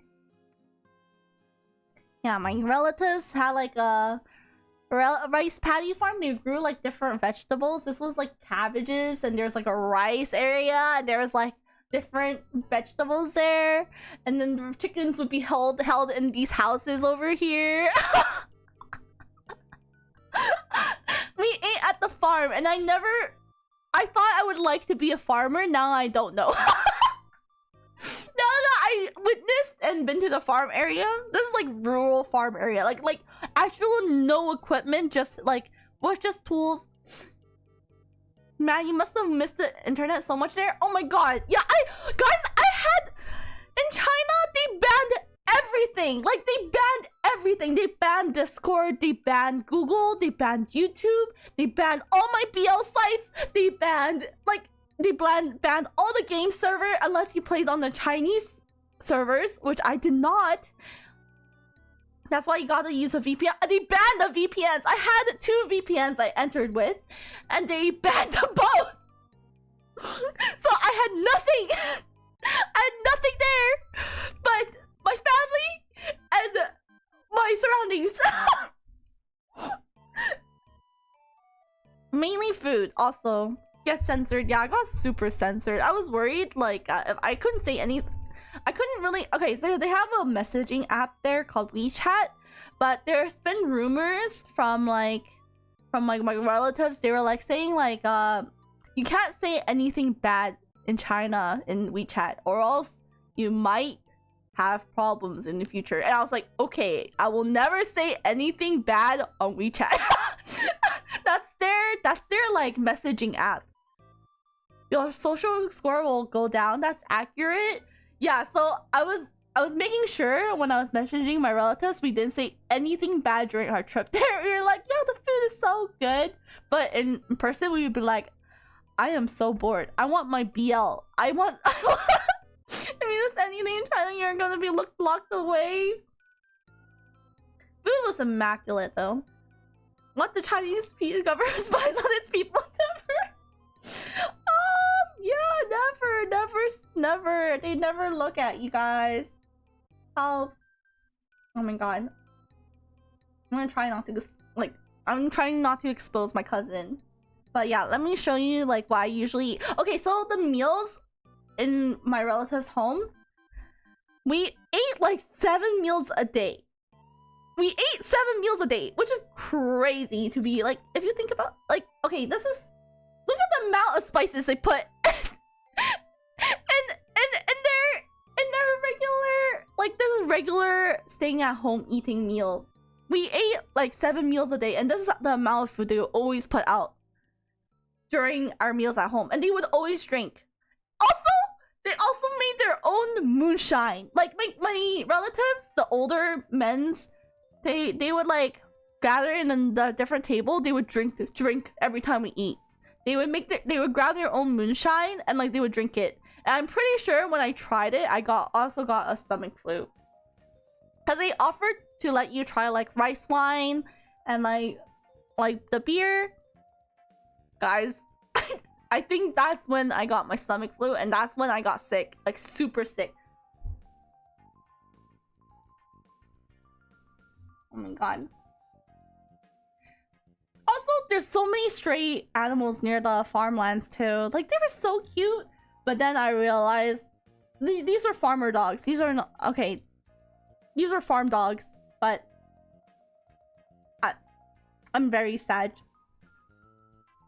when cause the dog meat vendor was right next to the farm actually. So they're food reserve. No!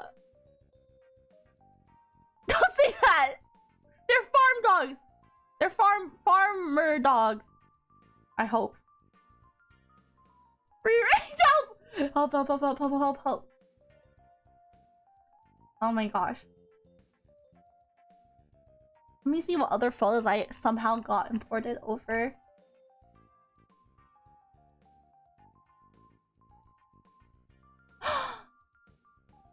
Oh yeah!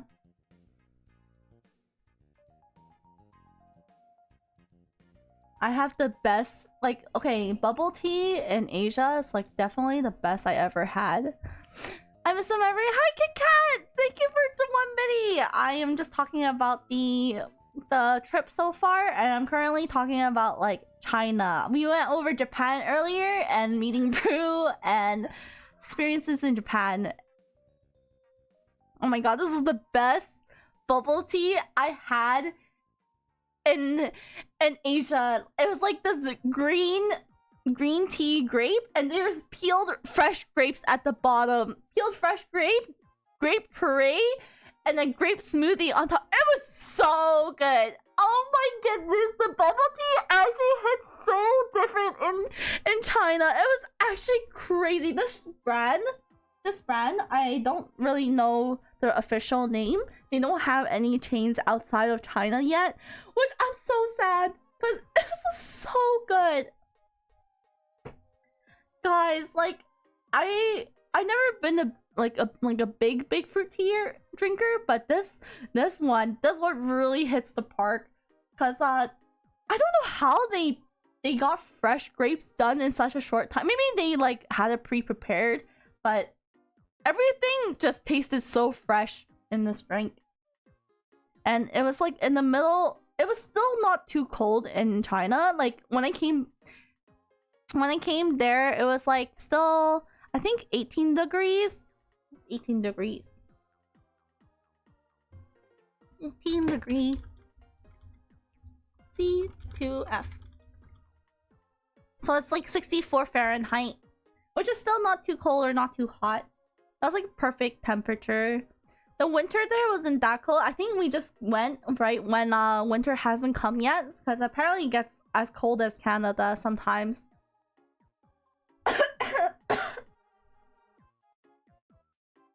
Oh my gosh. What else was there? Yeah, I got sick.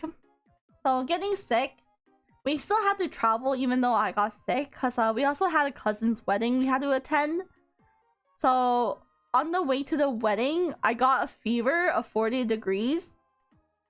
And I started crying on the bullet train because it was so dank. Not like crying from pain, just crying because my tear ducts was like going ham for no reason. I wasn't feeling anything. Like my tear ducts went off on its own. I wasn't even feeling sad. I just felt like uncomfortable.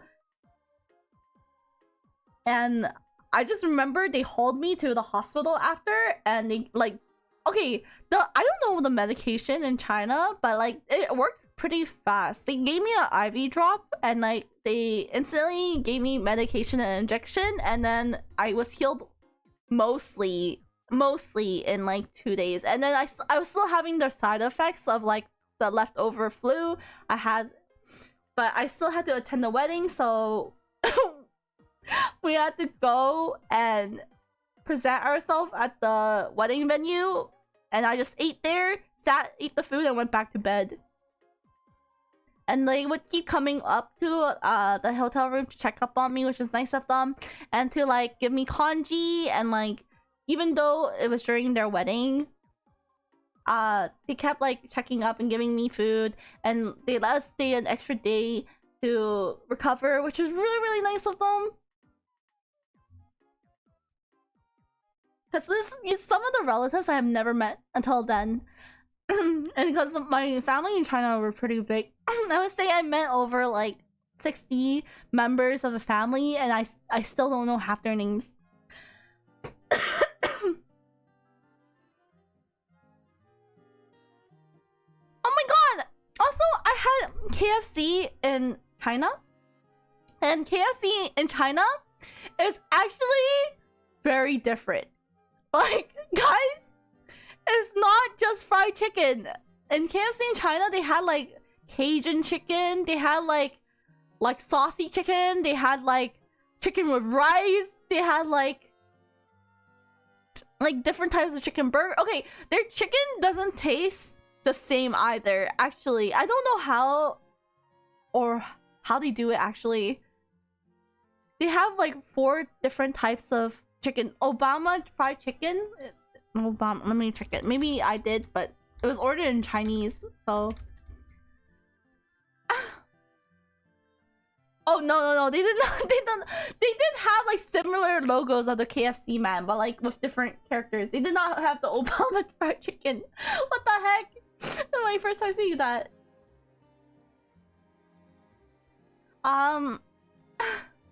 What else was there? There's also Pizza Hut in China was regarded as like a restaurant, which was insane to me because they had like actual restaurant tier food that I will restaurant tier food. Let me just pull one up. Restaurant tier food in Pizza Hut. Which is crazy, right? Restaurant tier food in Pizza Hut. Like, so shocked. I was like, what is going on? This is Pizza Hut, right? Where's my pizza and pasta? Oh my god. What other experience was there?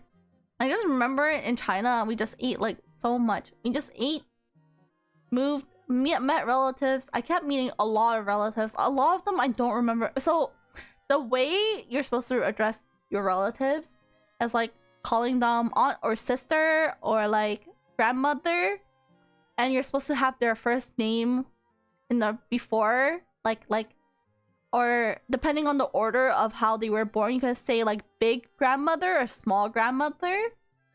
But because there were so many of them, I just referred to them as a general term. I was like, hi sister or hi aunt, and I would not call them by their first name at all because there was too many people, and I don't think they remembered my name as well. So they only offered like how they would call me is they would like wave their hand like a dog, like to a dog to signal them to come. And I'm like, oh yeah, and I point to myself and they're like nodding, and that's how they usually would call me to come over, because no one really knew how to call each other because everyone was meeting each other for the first time there.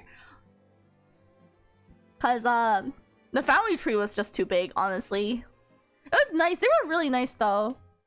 And one of them hosted my parents to live with them for the first time. They met for the first time there as well. And that was really nice of them. They showed us around. They showed us around this bootleg mall, and the mall had like a bootleg stuff from Pokemon and like bootleg stuff from other cartoon characters that were that looked like, you could tell like what the characters look like, but they weren't really the same. If I was like, okay, so if you saw Pikachu, he was like, maybe China's Pikachu would like be missing like an ear or like missing the tail shape or something, and that's how you know maybe they're not the same, but they're like the same. Yeah. Oh my god, thank you for the hydrate and posture check.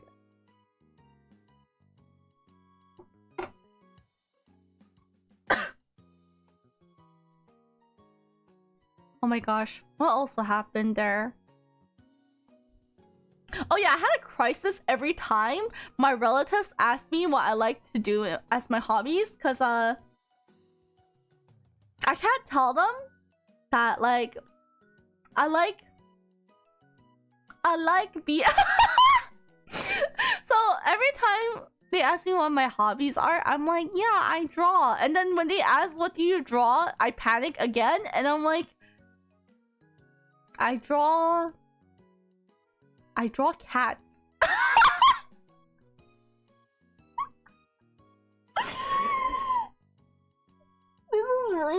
This is a real conversation that went down. They're like, oh yeah, so what else do you like to do? And I'm like, oh yeah, I like to read. Oh yeah, what type of books do you read? And I'm like, I like romance.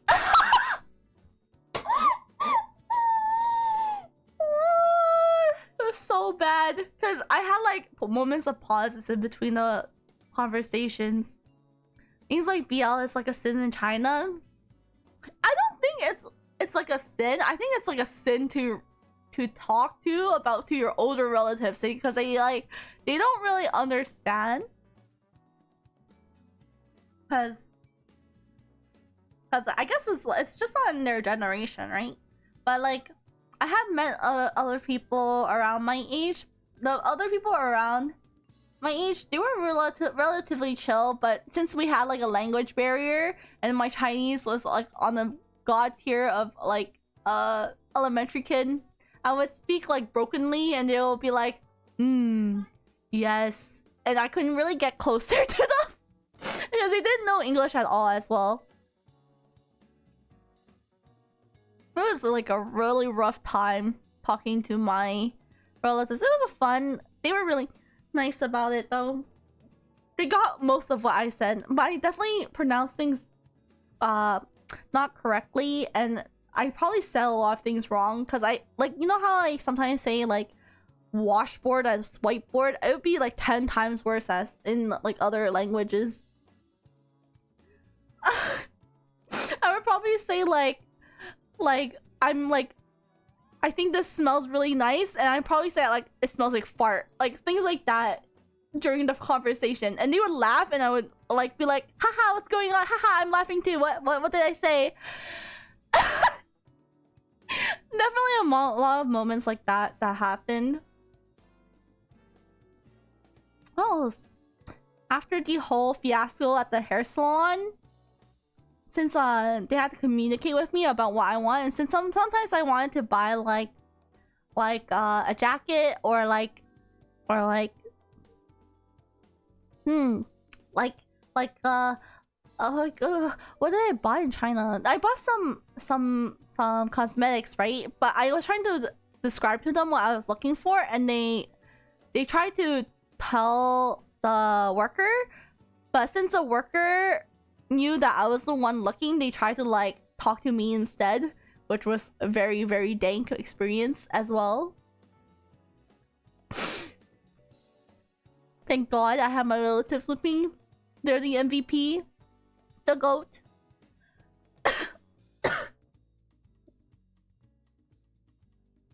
Yeah. Now that I'm back, I'm also in the process of moving.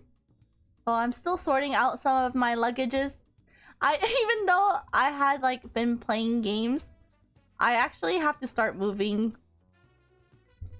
like relatively soon. So maybe this weekend, after this weekend, the schedule might not be like 3 days a week. It might turn into two to one, depending on how much I have been moved. And if I haven't moved yet, it might still be 3. But I'm gonna try to stream a little more before then. Oh my god, what else is there? Oh my gosh.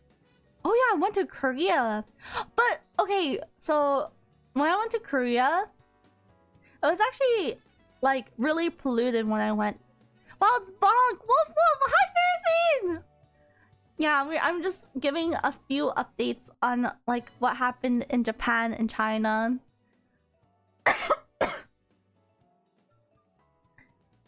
And like all the stories that went down. How have you been? Oh my god, I actually saw so many people drop by. Thank you guys. Because it has been a hot minute since I came back. Thank you for the bark redeem.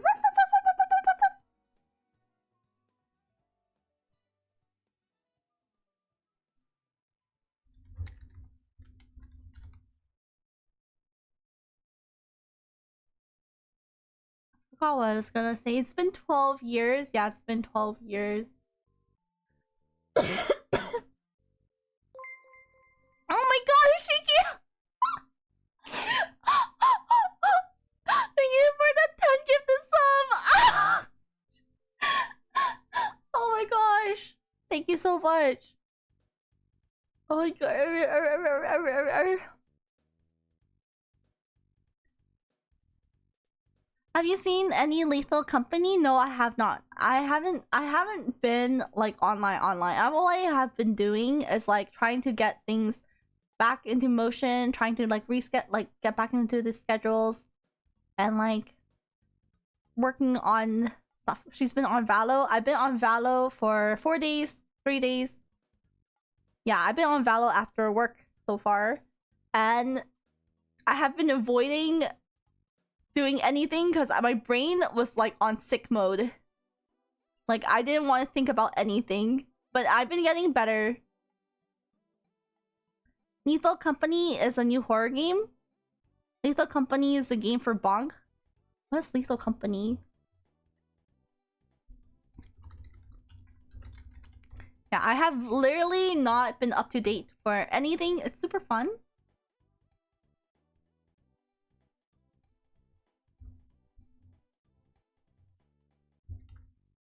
Okay, we can watch a trailer together.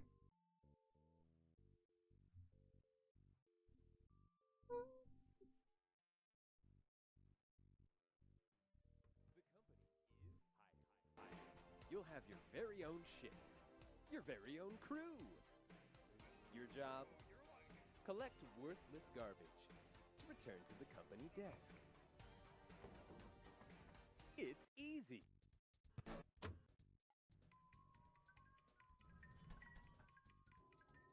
Oh, is this a whole...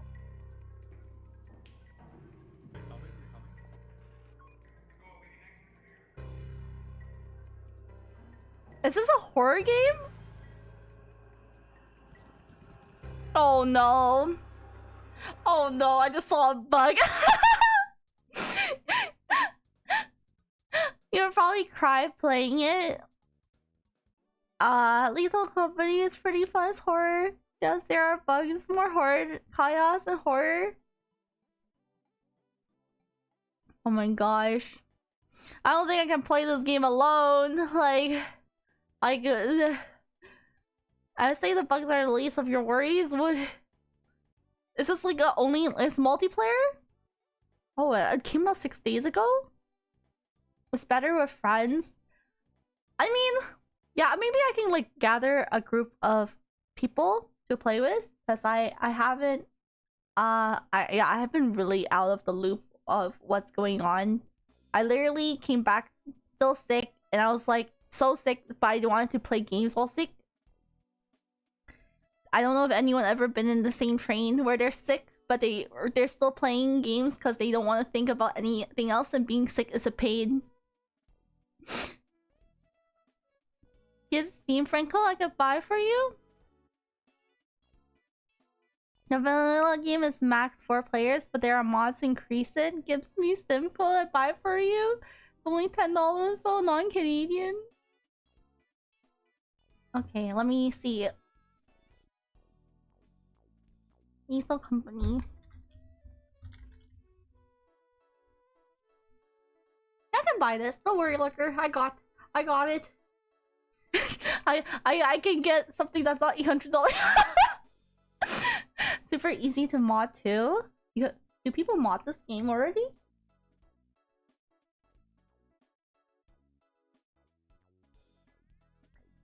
I played with Pachi last night. She stayed in the ship most of the time. Oh my god.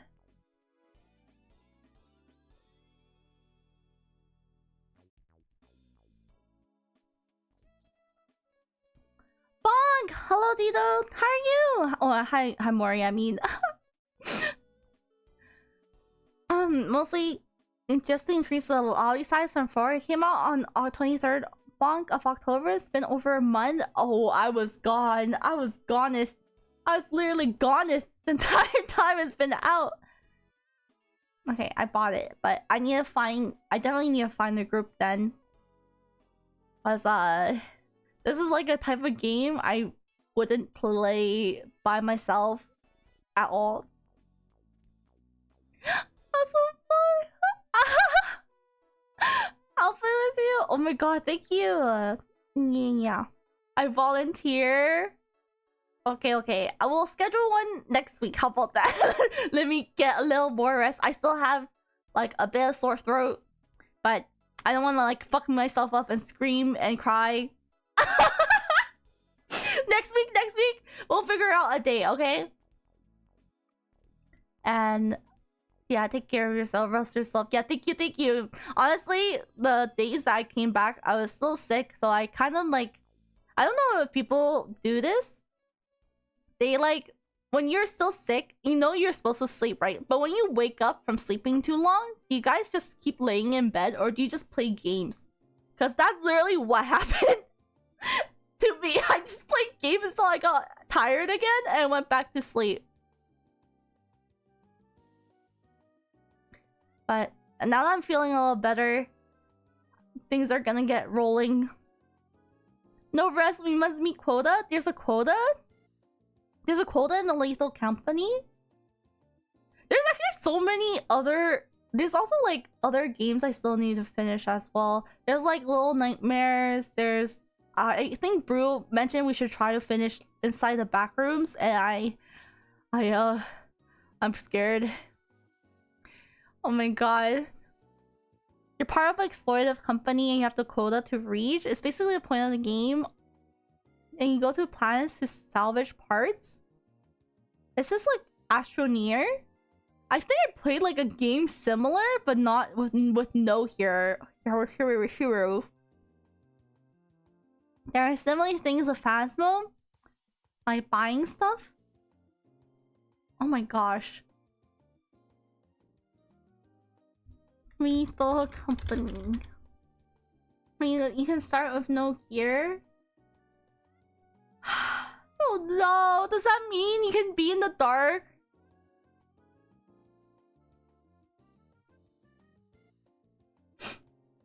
Like how scary is it? How scary is it? 1 to 10. Like if I thought Little Nightmares was like an 8 out of 10, how scary is Lethal Company? Watch some clips, Bonk. Honestly, the technical of it really show how the game is. I haven't played 3 out of 10. That's not bad. That's not too bad. I don't think it's that scary. Guys, I have a big, like a small ass PP for these type of games though. I literally have the smallest PP for these type of games.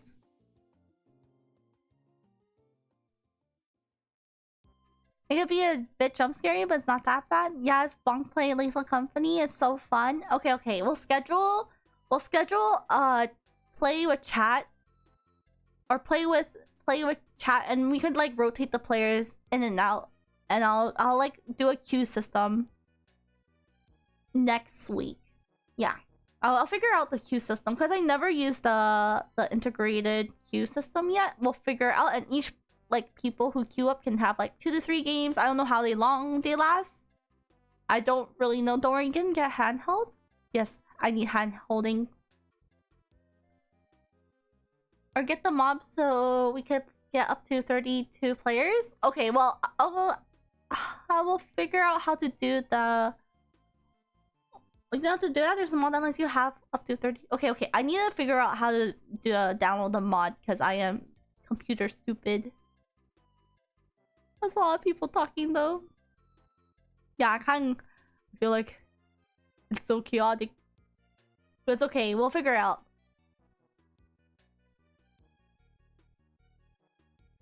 We will figure it out. The part of the chaotic fun. Okay.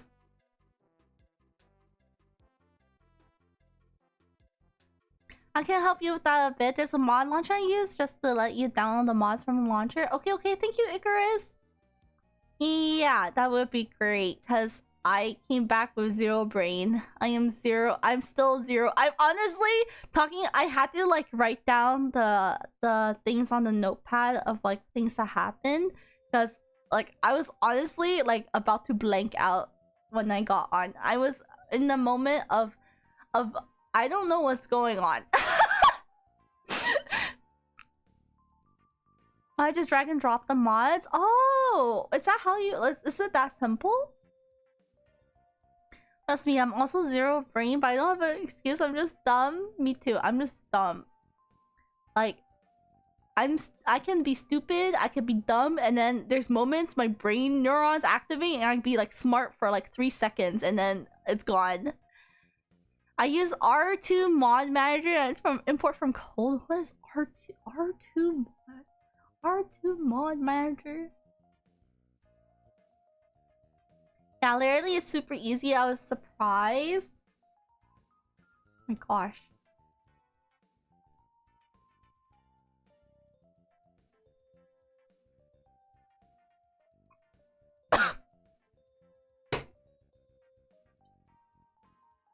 Okay.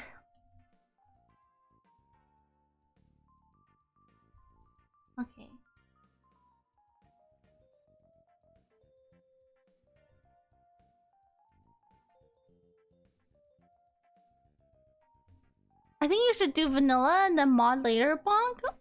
Oh yeah, maybe I'll yeah. Maybe I can do the mod after figuring out like maybe a small party and then big party later.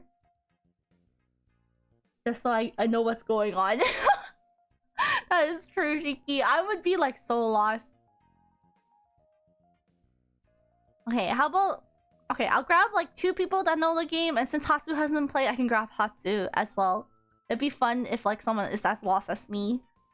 And 2 people that knows the game can play with us. I never played either. Oh my gosh, Shiki, you never played either? I watched it a lot. Fuck it. Well, how about I just grab everyone who wants to join? Fuck it. Like how many people know the game and how many people don't know the game? I can get the mods, then launch the game vanilla, so you don't play with mods, and then play with mods after. Oh, okay. I know how to die a lot. You can die in the game. I can't believe you could die in the game. Okay, you guys. Okay, so whoever wants to play Lethal Company. Okay, I'll make a Discord announcement, and people who react to the skull emoji, and I could just let you guys all in once I figure out if I can download the mod. Okay.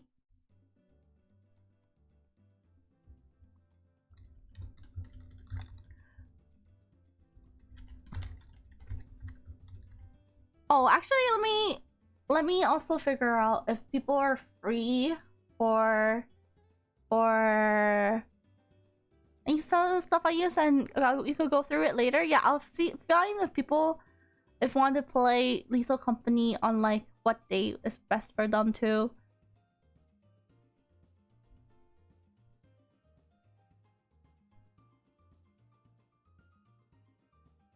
And people who don't use this card, you could just let me know here, and I will just write down your name on the notepad. Who are still in the chat right now, and you don't use Discord, that is fine.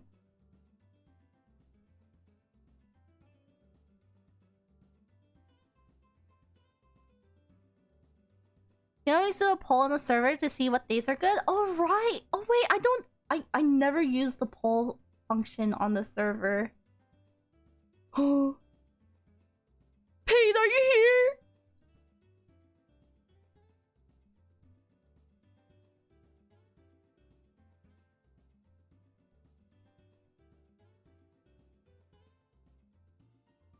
Okay.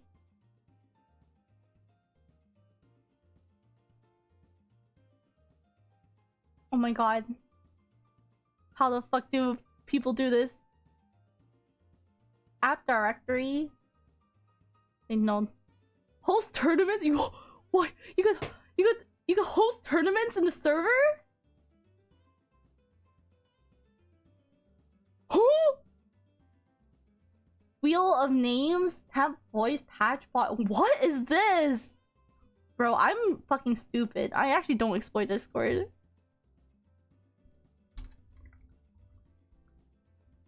Topic. Oh, I see. Oh my gosh. Okay. Topic is which day works for everyone. And we go.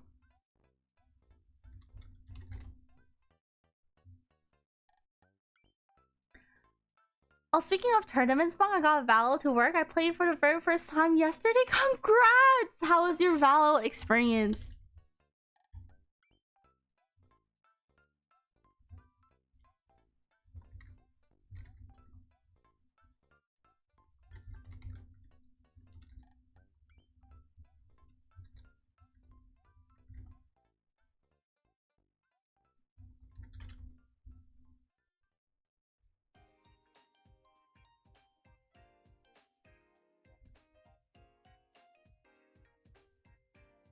How do I copy the oh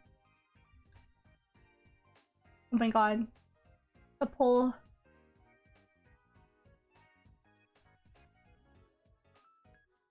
Wednesday.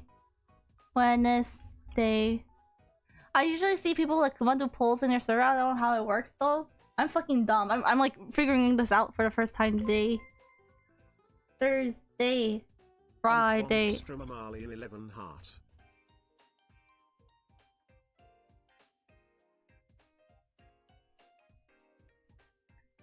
was trippy. I'm not used to aiming in that game. It was very, very different. It is super different, especially if you come from like Overwatch or like Apex. It's like a lot slower, more snappy, and like a lot more like patient control. Oh my god, Bombed Extreme! Yeah, Barry, I'm back from Japan and back from Asia in general. Yeah, I have a reaction.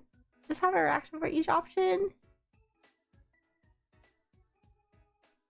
There's no official poll thing in Discord? Oh, I have like this bot that like does it for me. I was like, oh, what is this?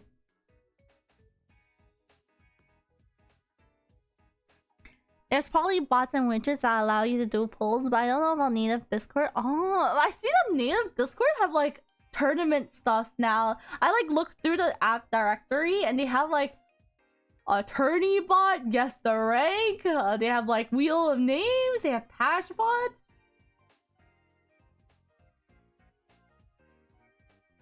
You have like, oh, I guess these are bots you add onto your server. Yeah, bots and widget. I had fun. Definitely like TDM more than main game mode though. Yeah, a lot of people have been playing TDM because it's more like faster than like regular game. Because regular Valorant's about like slow pace, being dank in the brain.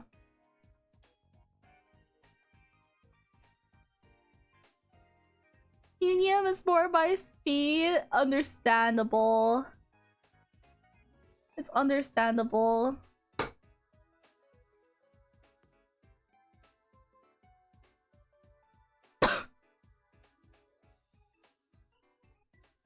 Wait, I actually don't know. Like, I didn't know Discord has so many like widgets. I never seen these before. They like give you recipes to make sushi and like, but are they like what? Who? What is this? I think the tourney bot might be useful in the future if I ever host like a trivia. Cause I was thinking in the future, once everything is settled, I will host a small trivia month. Every month, one trivia, and it'll be like people from the server or people in chat can participate in the server in the trivia I made. And I will figure out the prize later. Just for fun.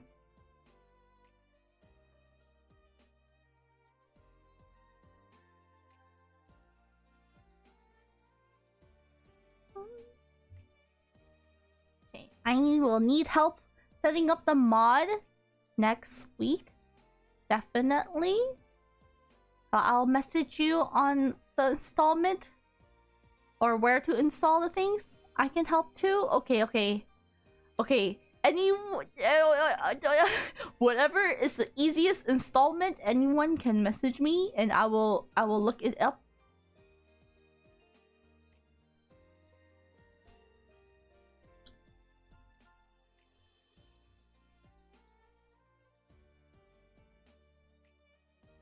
I can message you and say you're doing a good job. Wow, thanks, Hatsu. I definitely appreciate that a lot. Thank you very much.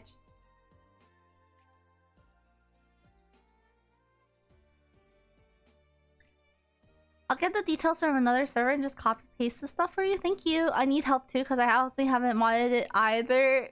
Yeah. We could share it in the Discord and like we can help each other like a good old family.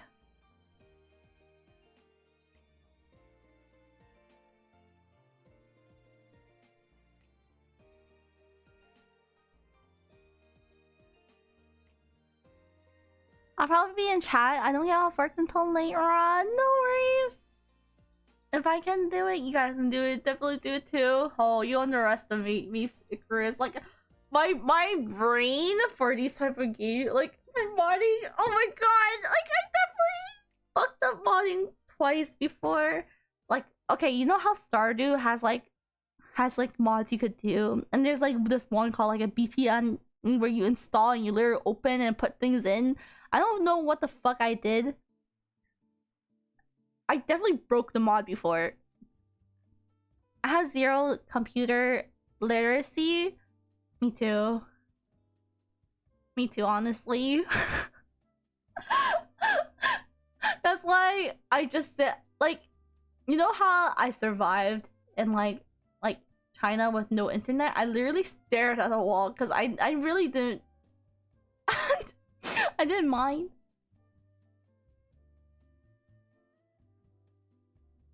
All I had to do is find a folder. Oh, I only done mods of BG3 and have, is that Baldur's Gate? Actually, I also managed to borrow Baldur's Gate from a friend because they finished it, so I'm able to play Baldur's Gate now. But it's a really big game, and I don't know how many hours it'll take to finish it. But I can, like, I'll find a party to play with, and if we'll see if I can find one first, and I'll stream it here, the whole experience, because I never watch anyone's gameplay. It's gonna be like literally blind playthrough. But I need to like literally find someone to either play with, or I guess I'll just YOLO it myself. I usually just drop mods in where they go. I don't use the program. Oh, yeah. That's probably the way. You just drag and drop. That's probably the easiest way. Because, like, when I download... I have definitely downloaded viruses before. Like a dumbass. I got Baldur's Gate 3 too. Now because I got a new PC box. Oh my god, congrats, Shiki! Have you already played? I haven't even downloaded it yet. I haven't downloaded a lot of things yet because my brain is small brain. Have to like slowly play games once at a time. Since solve other games I'm playing. Yeah, I still need to finish like a whole bunch of other stuff. Like people are telling me like what was it? Little Nightmares 2, and I only played through like one act of Little Nightmares. I'm like, fuck. Okay, I got this. I installed it, but other games I'm playing, I haven't finished it, but I only played Act 1 like 3 times. What? 3 times? What? How did you play it 3 times? I don't think I even finished Act 1. Oh my goodness. I have played 0 acts so far. My friend keeps wanting us to restart. Oh my gosh. I need to like keep going. Can't look back in the past. I started playing Horizon Dawn Zero again, but PC on the right time because they announced wishlisting Horizon Forbidden West. There's a new Horizon game? Oh my gosh. I know like there's a lot of like RPGs going on. Not pick a run and just keep going. Yeah, exactly. You can't look back. If you fuck up your character, you might as well keep going. It's like life, you know? You're playing a game of life. If you got knocked up, you gotta keep going. Horizon Forbidden West has been out for a while. It's been finally coming out to PC next year. Oh my gosh. There's so many like single player, like a lot of people been saying to play Cyberpunk now that it's fixed and like it's apparently like a really good experience, but I am small PP brain.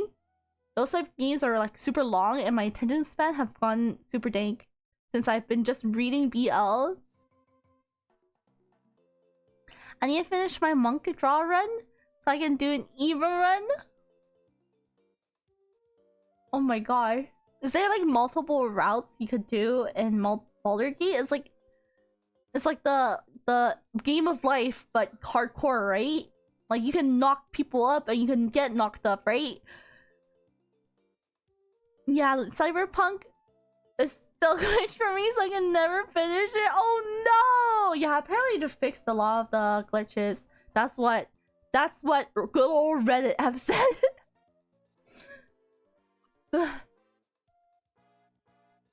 Yeah, there's so many choices, boss. Oh my gosh.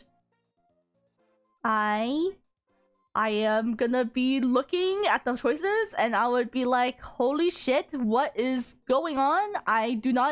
I'll just pick the one that requires the least brain. Yeah, you can be good or evil. Good or evil? What about like if you want to be dumb AF? I pick the one where I'm just dumb.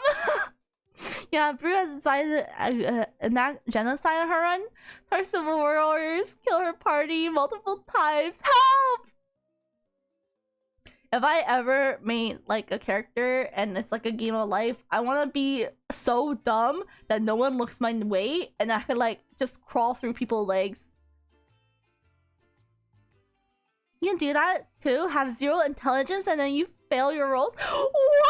Wait. If there's RNG based on your intelligence?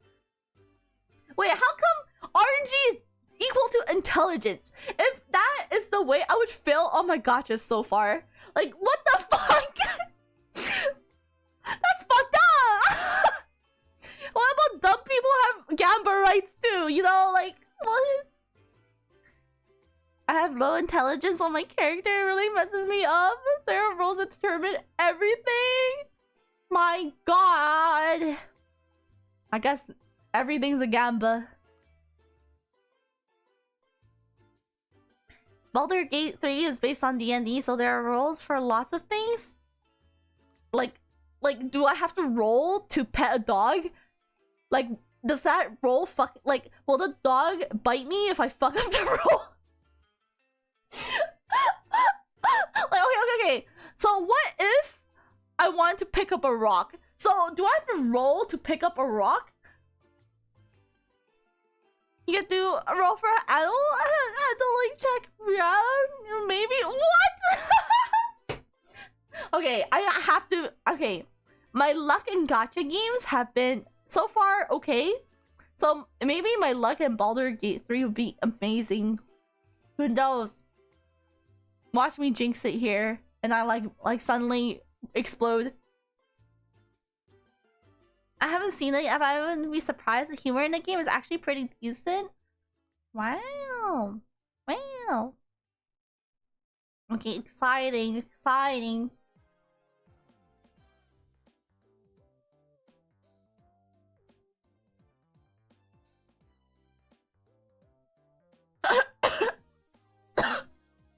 Oh, thank you for the video lurker. Yeah. Okay, I will look at the installment guide after the stream.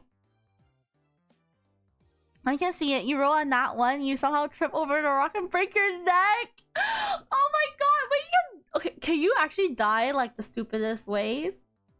Yeah. If you have any questions about the D&D aspect or like classes or gacha boss, okay, I have like 0 knowledge about D&D. I have literally heard about it. I've heard a lot of people have like a is their favorite game. He a druid? Okay. I want to become like a hot mess. And if there's like classes, what's the classes? I got my whole party blown up once. How do you blow up your party? Like you like blow a hot air balloon and it imploded? or like you tripped over a bomb and imploded? Or did you like someone set off a bomb? Interesting.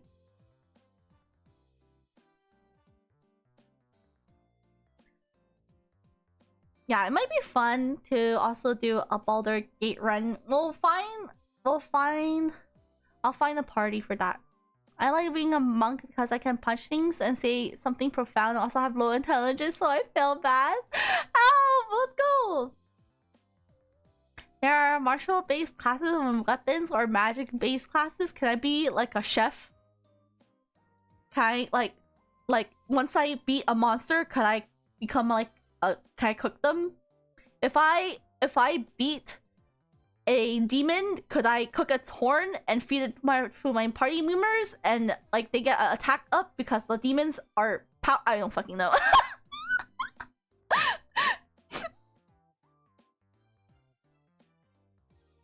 I want to be a dog that can cook. Is that a class? Is there a class for an animal that can cook?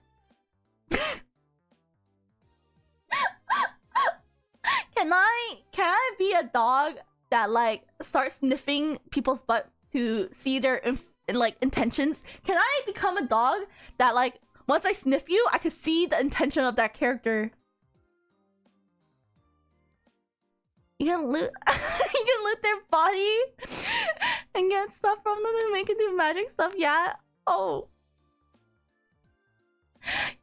You can be a druid that turns into animals. I don't know what cookie doll. You can't be a dog. Oh. You can't be a cat. Oh. What do you mean question mark? Lurk very big. Okay, thank you for the lurk. Wow, I'm learning. Okay, so what are the classes? Or is it better if once I open the game we can like ponder? Once I open the game, I guess I can ponder.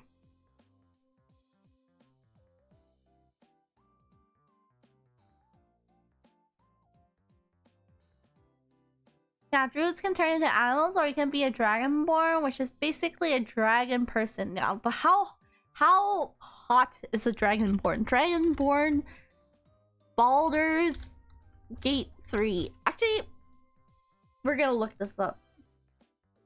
Classes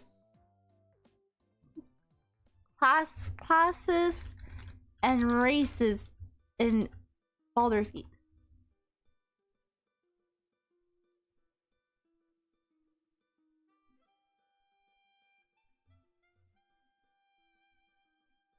Okay, there's Dragonborn, sub-race, red, green, blue, black, white. Oh, these just colors. Drow, it's a drow. Sub-race, lower thorn drow and third green drow. Dwarf, sub-race, dwarf, shield dwarf, dorgor. Drow is basically a dark elf. Okay, elf. Githyanki. Githyanki. What's a Githyanki? No. Oh my god. I can live the life as a small person. Half elf. Okay. Many half elf. Halfling, lightfoot halfling. Strong heart halfling. Half orc. Human. Tiefling. It's a tiefling. Tiefling.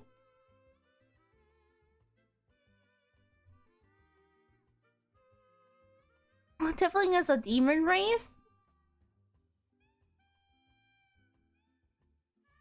Space Pirates, Tiefling is a demon race? Oh, I just want to see what they look like. Once I open the thing, when I make characters, I am very into I will take hours in just the character creations. And then no brain everything else.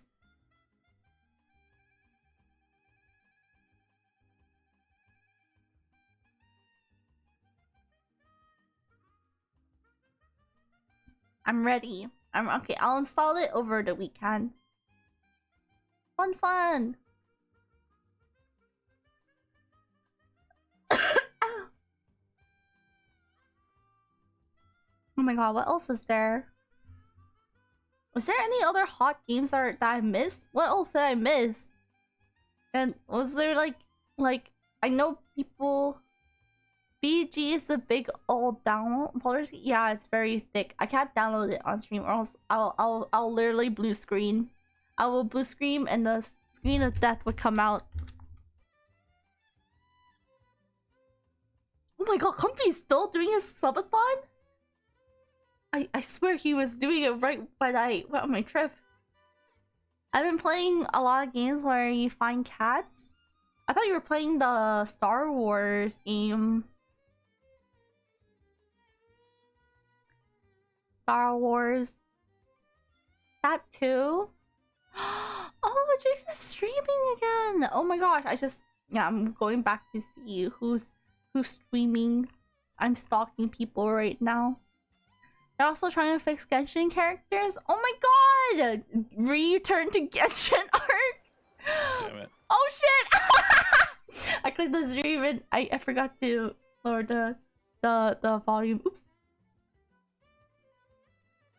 Oh hey Jace, yeah, hey Jace, crazy. Wow. Maybe I'll start downloading everything tonight, and then we'll see how long that takes. Cause it's a thick game, right?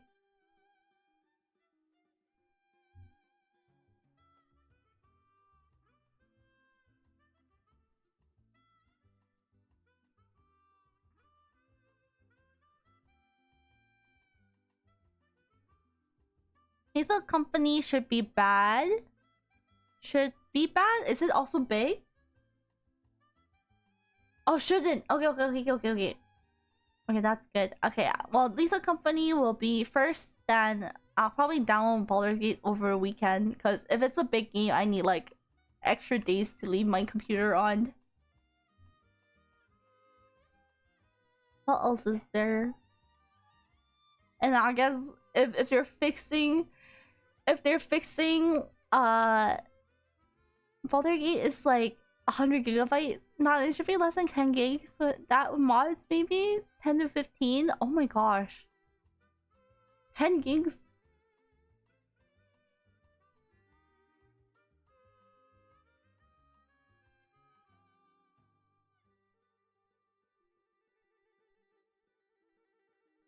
Wait, yeah.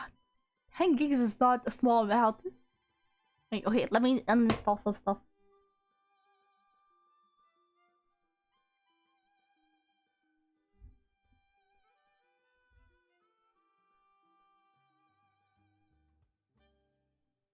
Oh, I heard Call of the Lamb also had like an update.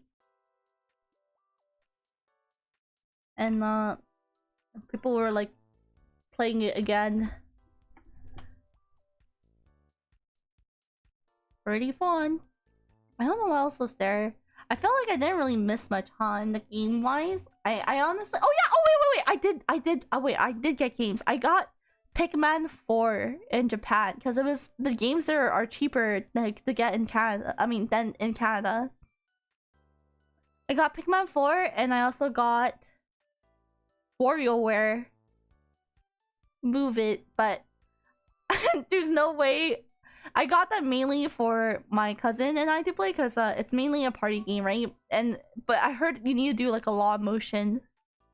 Call of the Lamb is also getting a spicy update. I'm ready for that, honestly. I thought Lethal Company was less than 1 gigabyte. Oh, is it? I haven't checked. I need to though. Okay. So there's a lot of things I need to do over the weekend. There's actually like moving. Oh my god. Tommy, thank you for the stream. Right, boy, what? Wrong words. Thank you for the raid. How was your games? Oh my god, Pokemon Unite. I literally played that with my cousin a couple days ago, actually. Did you win? Pain and suffering? What do you mean pain and suffering?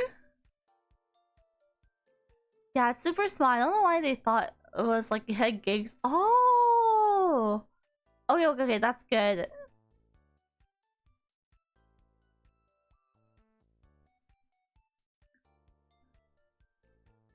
Pain and suffering a lot of the rounds we did. Let's go. It's like Gengar is still cracked. Like I played in the meta where I was playing more Absol, and I think I only played like the jungling type, like the Absol and Gengar. I don't know if I remember any other characters. My memory's like phasing.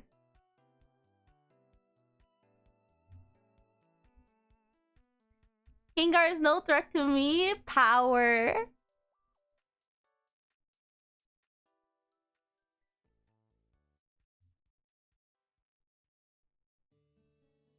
As long as I play Gudra, I live through it. Oh, they added Gudra?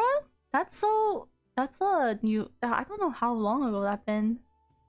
What? When was Gudra added? Oh yeah, so I got Pikmin 4 and WarioWare Let's Move It. I wanted to play this on stream, but I don't know how it would be fun to watch if you don't see the person doing the movement. Cause like, there's a fucking twerking move, and I can't twerk for the life. Okay, my cousin can twerk. He's like, he can twerk, but I can't. I don't understand. Is it because like I'm built like different?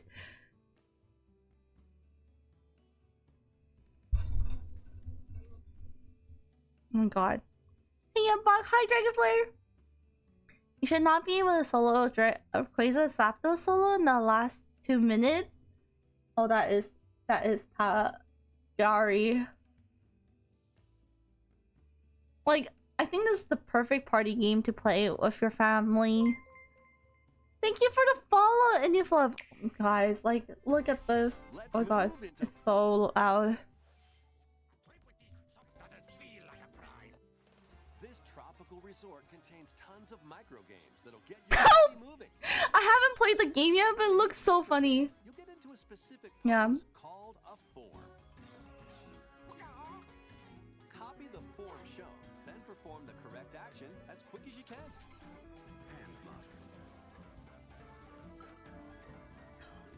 The micro games will come one after another, so look alive. Plus, up to 4 players can battle it out in party mode. Reach the goal without getting caught by Medusa. Freeze! Or settle the score in an arena to be the last one posing. With over 200 lightning-fast micro games and multiplayer modes aplenty. Oh my god. This one was so funny. This was actually so funny to me. I bought this in Japan. I think it was only like $40, which is really great because it's a multi-language. And I got Pikmin 4, which I'll play probably after I finish TOTK. I still need to finish Tears of the Kingdom. I finally got through that sand maze, and I was like, okay, I'll finish up tomorrow probably. I don't know how much I'm waiting. Were you playing comp? It's been a while, but how are you, BONKDU? I was just I'm good. I was just talking through my Japan trip and China trip and the highlights. And now we're just looking through games and talking about like what to download, what to play. We're planning to play Lethal Company next week, and if you guys want to join, it's there's a React emotion in Discord. And we'll figure I'm gonna do like the 32 player mod. Go for free. I'm waiting for Masquerada to come out. Oh my god.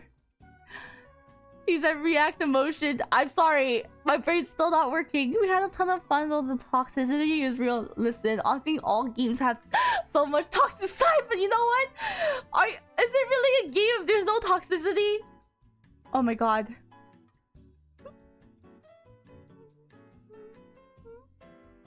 Looking through.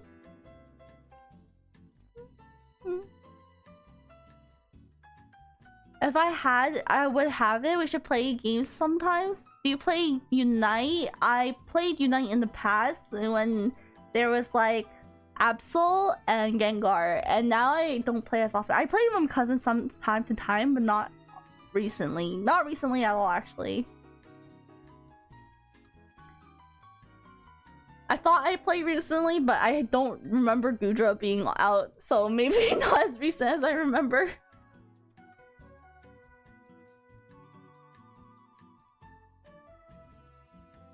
If I had it, yeah, we talked about playing Baldur's Gate 3.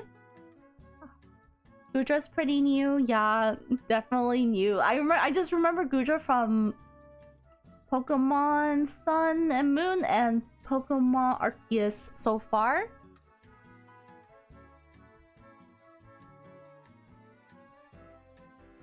Yeah, feel free to invite if there's any games, because I am looking for more games to play with people. I actually, before my trip, I got invited to play a couple games with the new VTubers I met, but I had to leave, right? So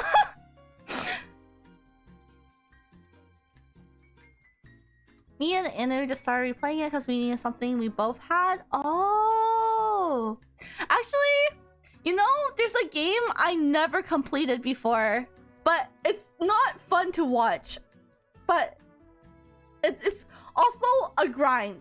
And I definitely feel like this type of game, I had it on my computer, I had it on the Switch, I never played it with other people. I've always played it myself. It's Monster Hunter, like World and Rise. I have to have them both since the beginning that they were released.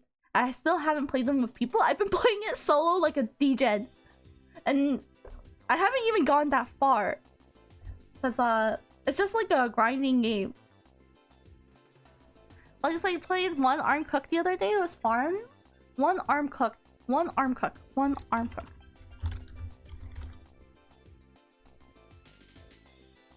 I actually have to like Google so many games. Oh!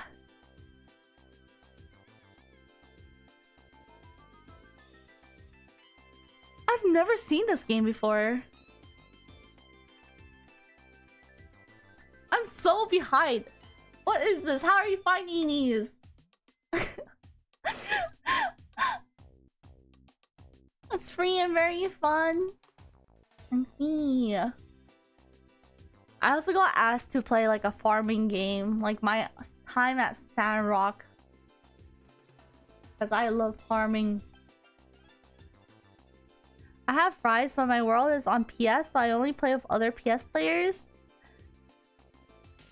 There are rats in my kitchen? Oh no.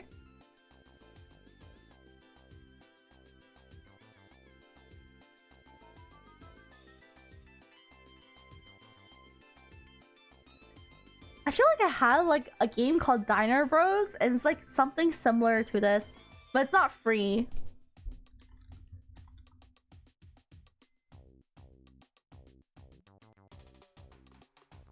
It looks fun though. It definitely looks fun. I mostly play Monster Hunter solo, so I can get good. I got good solo. I got good at soloing. Oh my god. Yeah, I think that's mainly what happened in Monster Hunter. It's like you just get good at playing alone because you either don't have a party of friends that play on the same platform, or you play with your party of friends and they all quit at some point. And it's just that same cycle.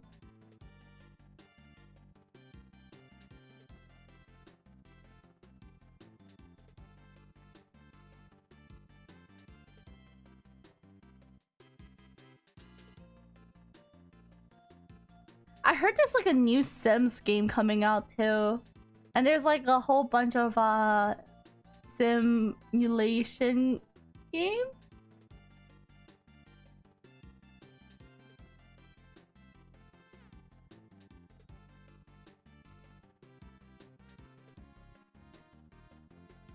I don't know.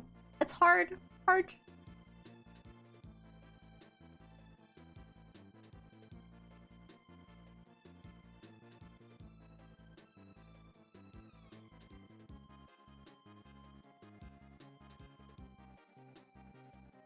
I kind of want to play something chill as well. Something I could like if people played balloons. Copium. Or if I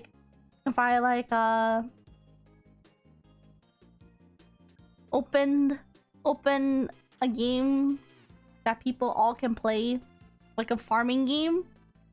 Like Stardew with like 100 players. Also, I've been trying to play Hades. I'm so bad at it. Yeah, I haven't played Hades yet still either. It's like mechanically challenging, right? But the story and the characters are so hot, Hatsu. I thought about it too. I just watch people play that game instead. They are so hot. Yeah, exactly. I can see the appeal.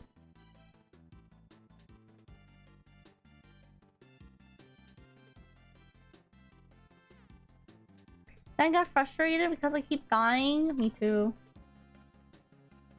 That would be me too. Wait, did they finally finish Disney Dreamlight? Why is it... Oh my god, is it actually 1.0?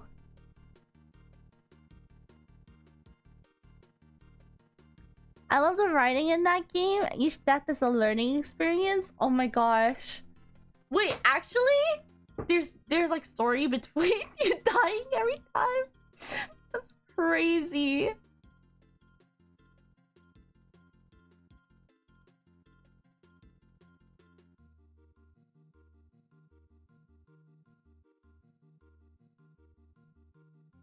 Is there like a game where everyone can farm together and it's not Stardew? And I could just, you know, become a fisher farmer man in just like a chill game. Is there any relaxing simulation game so far that came out?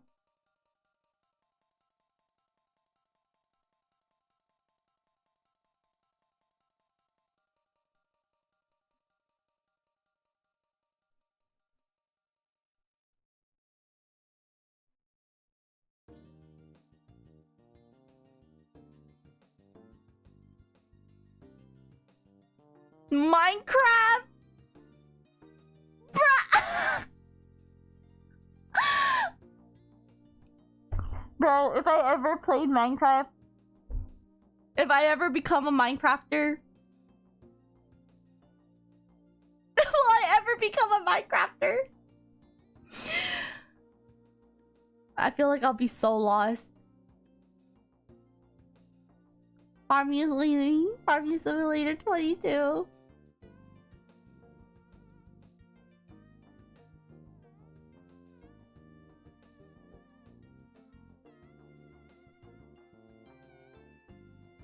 If I do play Minecraft, like how many people here would actually play the server with me? Like if I do open a small server, because I thought about opening one before for like with Pokemon like base in it, like just Pokemon with Minecraft, because I didn't want to just play Minecraft by itself.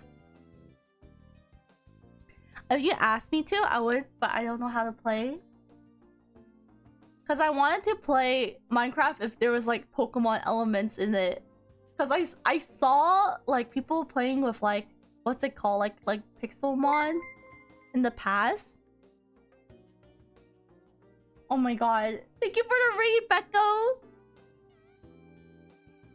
Welcome back from the cat! Thank you for welcoming me back! How was your stream?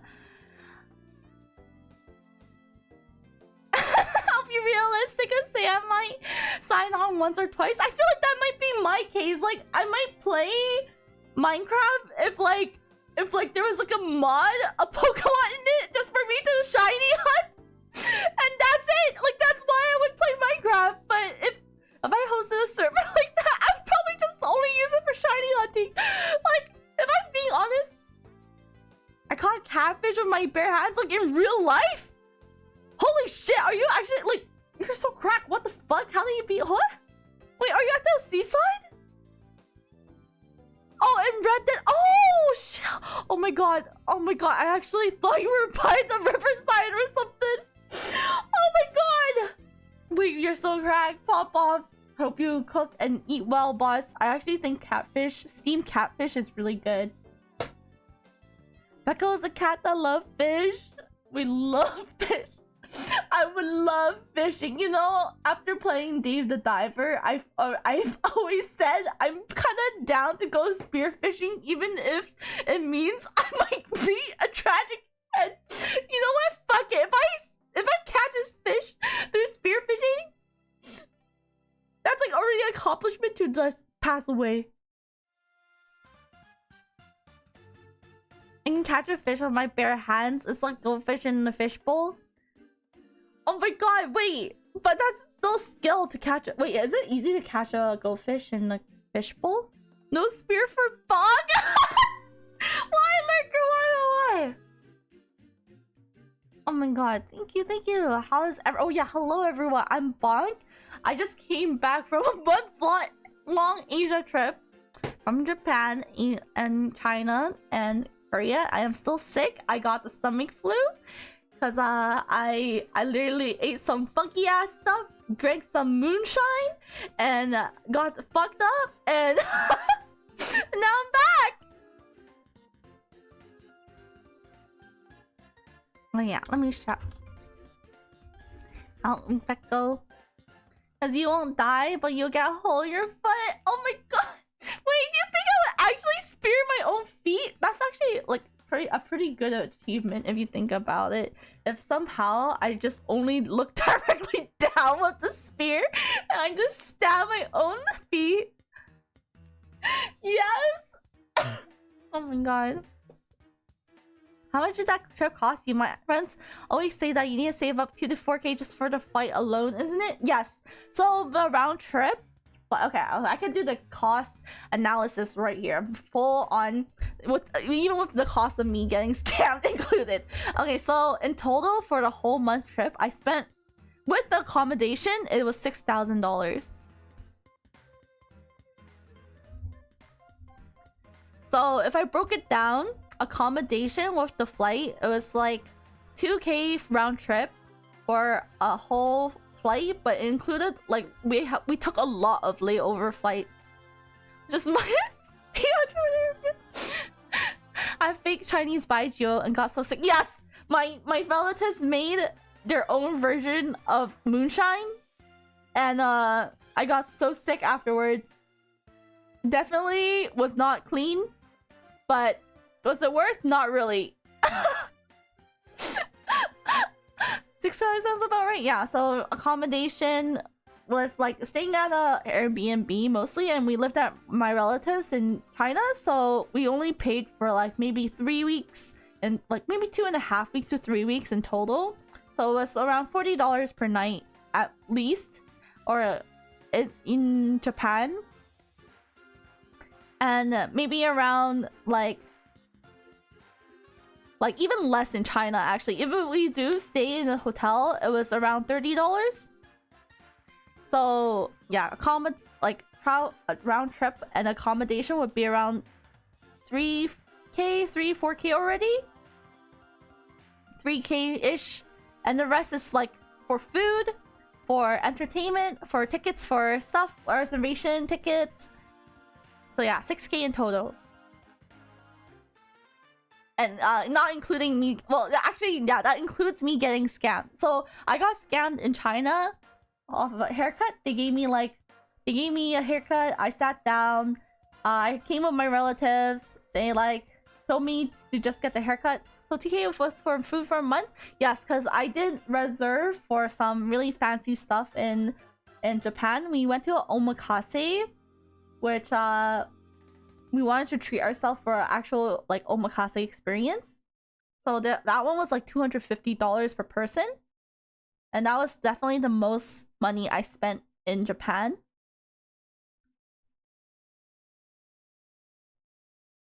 Japan is 3K for 2 weeks easy. Yeah, most of the money was spent in Japan for merchandises and hauls and skincare and figurines and like little trinkets. Haircut scam? Oh no, yeah, I sat down. They were giving me small talk, and I accepted everything they gave. So they gave me like bubble tea, they gave me like a hand massage, they gave me like a manicure, and I was like, wow, this is such nice service. And at the end, the bill was like $800. But like, maybe next time I'll learn.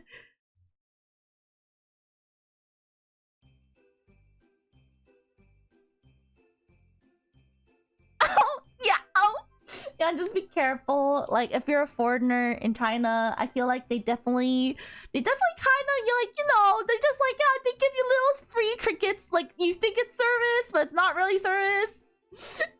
But haircut itself was supposed to be $50.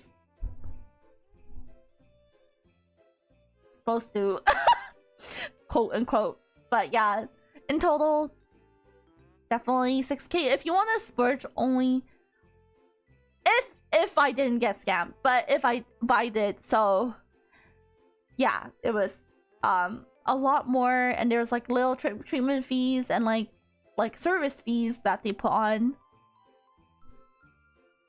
That definitely happened, and yeah, they upcharge you to $800? Yeah, definitely, because I spoke broken Chinese and I said yes to a lot of things. So when they gave me the free bubble tea, the free hand service, a free massage. I'm a man, I paid $50 for a haircut once and it was damn good and lasted twice as long as normal. That's great! I'm happy for you. The salon partied hard that day. Yeah, they definitely did. Because you can't like just pay the amount you think. And yeah, wait, because they have like the whole salon workers, they all crowded up to the cash register that day. Like all of the workers. Like even if they had customers, most of them went with us to see if we paid. So the peer pressure and hounding us was kind of like real. You were ganged up on, yeah. It did happen. It was a lesson to learn. Just don't say yes to everything. Just say no. Did they ever hand you stuff? You just say no. I just want my haircut. That's what I learned. Yeah. So I think, yeah, Becco, if you're going for a long trip, I think you don't have to worry that much. It wasn't that bad cost-wise. It depends on like what you're looking for. I didn't really spend that much since I was like mainly there for the food, and I got like some knickknacks. I got a jacket, I got like some figurines, but I didn't like go ham.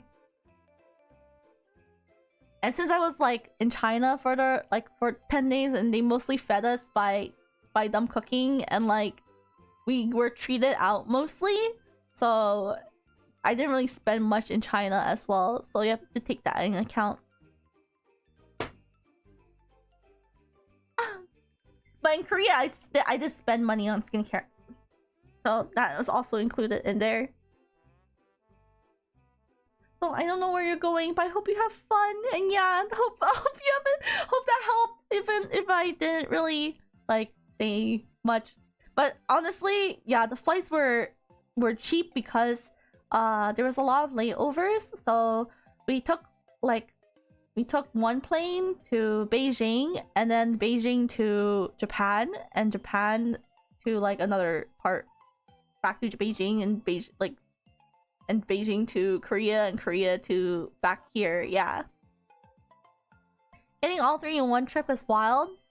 Yeah, we were pretty lucky. It's because the hub, like Asiana flights, there's an Asiana flight line that was actually flying pretty often from Beijing to Korea to Japan. We actually didn't want to fit Korea in, but since it was a layover, we managed to fit in a couple days.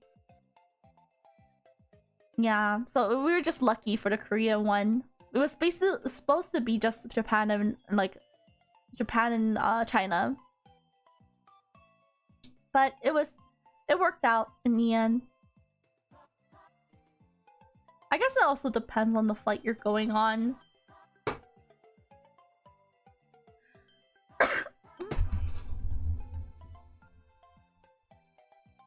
Oh, that also includes like the Shinkansen prices. So like if you're taking bullet trains and train accommodation prices, that's in total everything we spent. Yeah. Hope that helps. I don't know where you're going, but hope that helps.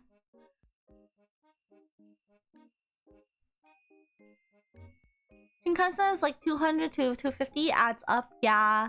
Honestly, I was almost debating on a JR pass, but they upcharged the ticket this October. So when we went in November, it was like not worth it anymore. So like paying it like in Japan was like the most optimal way. But maybe the most cheapest way is probably the night buses. If you're down to like be the most cheap you ever want, you still get your welcome suica at the airport. Yes, you still get your welcome suica at the airport. So you can like just grab it, and you don't even have to return it because there's no return machine actually. You just have to keep it because but the money in there does like expire after it deactivates after 30 days. So you have to spend everything in it afterwards. Just make sure nothing's left, and it's like a good souvenir.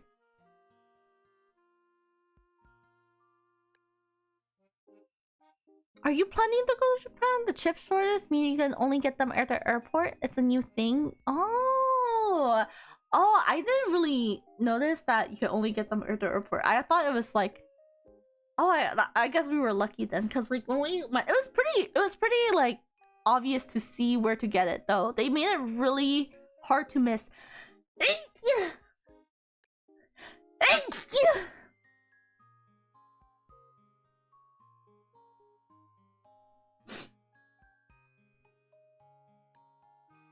Messi, thank you!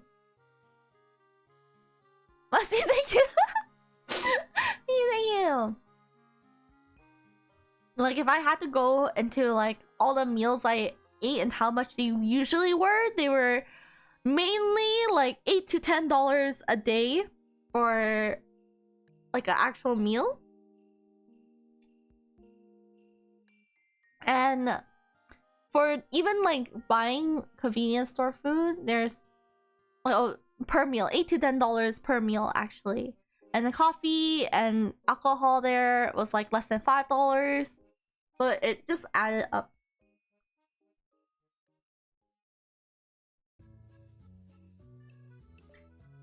I'm just baked into Japan so I keep up with these things. Oh my god, so you're planning to travel in the future, or you just wanna just keep up?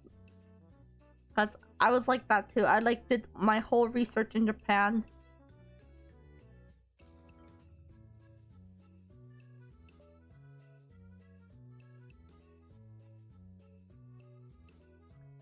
What else was there? I don't really remember what else I bought. Like, I definitely spent a lot of money at the cream machines, more than I needed to. Like, I definitely spent over like $60 to $100. But we won a couple of things already. I'm like, oh hey there, oh hey Hatsu. We're talking about expenses spent in the whole trip.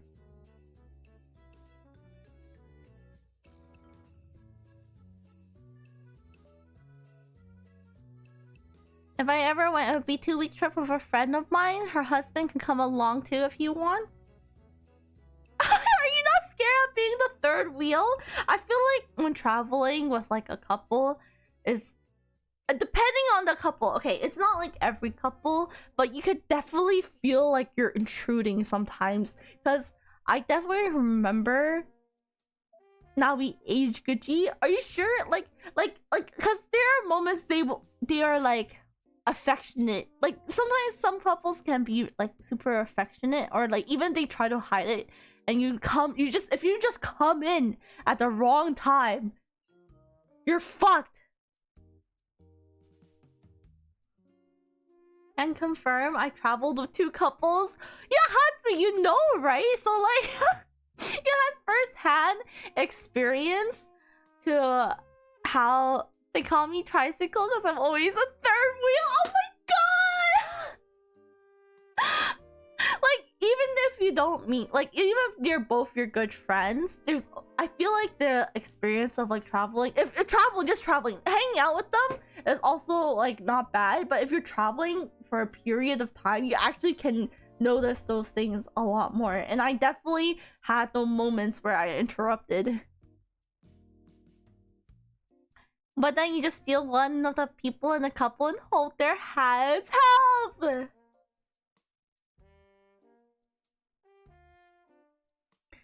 I definitely feel like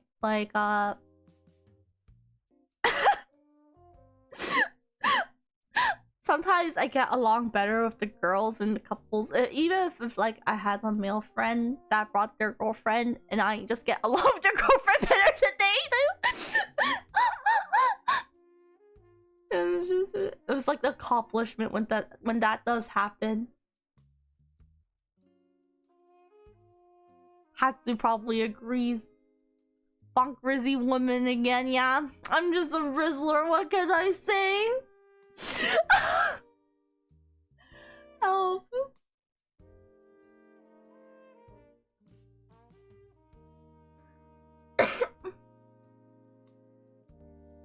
Okay.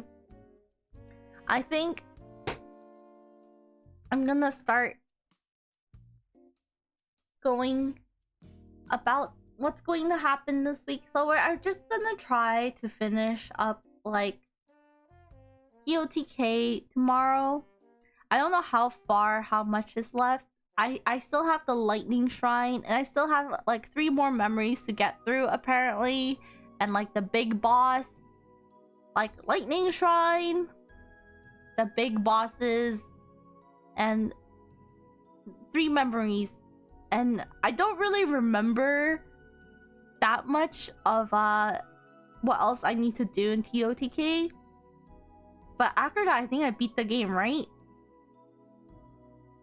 And after that, I will integrate Lethal Company next week. And I'll find a party for Baldur's Gate and figure it out. I'll figure out how to integrate that, because like people have different time schedules, so it's gonna be dank to see. What else is there? Lethal Company. Yeah, Lethal Company. What else did I schedule? I will do a bit of art this Thursday to show that I didn't just do nothing. There has been progress in commissions / other stuff I'm working on. I don't know if I'm able to stream them. I have to ask for permission. And if they don't want it streamed, then I will work on other things. Alaki, let's go! Let's go! You can stream mine if you want. Okay. Thank you for letting me know, Lurker. I also have to like ask 2 more people and see if they're okay with it. I don't know, because that will be a full-on like work day of once I get off work, I will just be drawing the entire day while having chat as my company. Just like old time me staring at men and having you guys see me drool over men. What else is there? Yeah, that's pretty much it. I probably will return Valo in like the Valo solo queue adventures in next week. I don't really know, because I feel like I'm gonna try to interact with the people in Valorant in a more casual way. Valo solo queue, yeah. Instead of sweaty streams, I'm going on a solo account. I'll just be making jokes, and if no one laughs, I'm just gonna laugh at myself. And if there's you know, one of the big 3s that come out in Val is either a rage queuer, a slur thrower, or a woman hater, we're just gonna laugh all those off, okay? That when solo streams come on, solo queue comes on, we're gonna be the most casual I've ever been.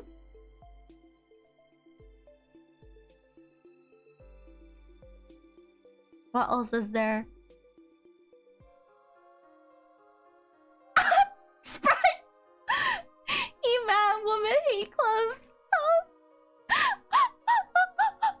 It's okay, we just laugh at them. You know, when people throw out like the just go back to the kitchen, I'm like, okay, I'll just mix myself some food, don't worry. Like I've been just getting so used to it, guys. Hey, Bog, it's been a minute. I left the room. Thank you. Yes, guys, the room been away for a while though. Thank you. Yeah, it has been a minute. I've been just giving some updates about like how the trip went and highlights of the trip, meeting Brew, and talking about what's going to happen. Oh yeah, I'm also moving soon. Hydrate. Thank you for the hydrate, Baron. Thank you. Yeah. I'm also opening up holiday mail this year. Instead of just being privately sent to only like close friends, I will be sending to anyone who's interested, because I have a lot of leftover stamps leftover, so I won't be writing a letter to every one of them, because there will be a lot if people are interested in getting holiday mail. They won't get and not everyone will get letters. I will be honest, because I do not have the mental capacity to write everyone letters. If people want like holiday postcards from that was drawn for me for this year, I'll make another React form, and we can, if you're okay with sending me your address, and I will have my address on there, and I have to trust that you guys will like keep it for yourself, or I'll or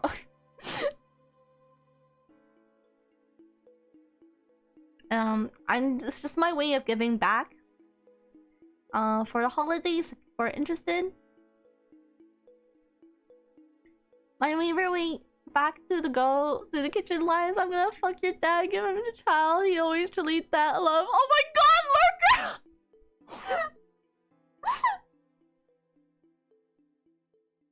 That is so fucked up. That's actually so fucked up. Welcome back, folks. Thank you, Maple. Thank you, thank you. Yeah, I'm just giving up updates about like Japan, what's going to happen, and what are the plans this week. And if you want to play Lethal Company next week, Maple, feel free to let me know. And yeah, I have like I'll be asking you for permission later for if you want your commission to be drawn on stream, because I'll be having a work art day on Thursday.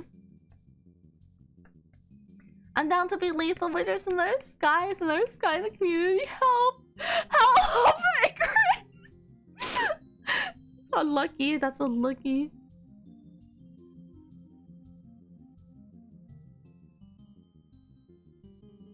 Dang, I feel lied to. Help!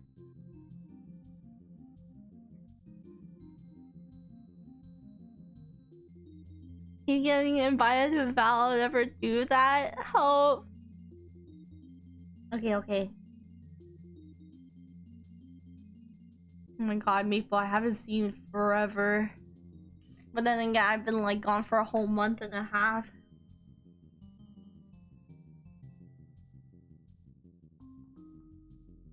Oh yeah, I might be doing like a dual art stream in the future too, because I do want to incorporate more art. We'll see how it goes though. Bonka, hi. Oh my god, hi Cook. Oh, thank you for the welcome back. Thank you. I already talked through all my updates, but I give you the fast rundown. Here's a fast rundown for people who just came. I talked about my time in Japan, USJ Japan, meeting Brew in Japan, eating good food in Japan, getting the worst food in Japan, getting our luggage lost 3 times in Japan. BL Cafe in Japan.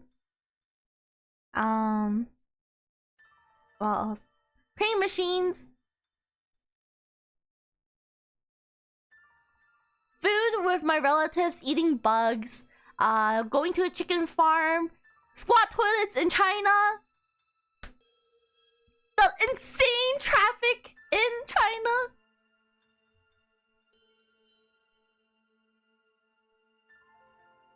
Getting food poisoning. Getting sick in China twice. What else was there? What else did I talk about? But the best bubble tea I ever had in China. Oh my god, the grape one.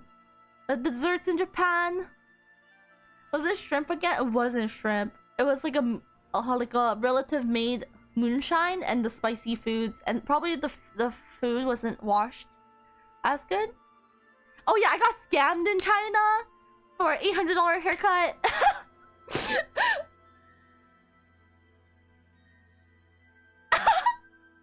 Honestly.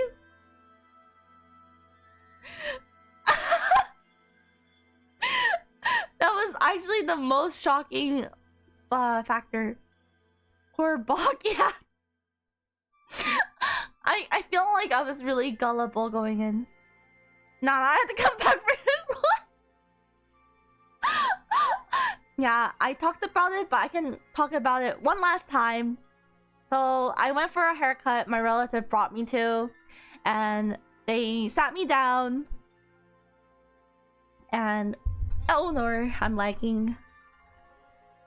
They basically left me to the guy and said I just wanted a haircut, and the guy was like, okay, but when they started giving me small talk, they realized I'm a foreigner, and they were like offering me free stuff. So they were giving me bubble tea, hand massages, hand manicures, and the girl that came over that did my hand massage was really nice. She was like giving me like the small talks that were like asking me about my life, making it seem like she cared, and like they were like handing me like treats like apples and tomatoes and like candy, and at the end I had to pay like $800, and I was like so like skamazed. I was like, holy shit, what is going on? And they're like, yeah. And I was like, oh, this is like the upcharge that I heard about that they do to foreigners that like don't know Chinese, because that's exactly what happened to me. And yeah, definitely be careful out there. Never say yes to everything, guys.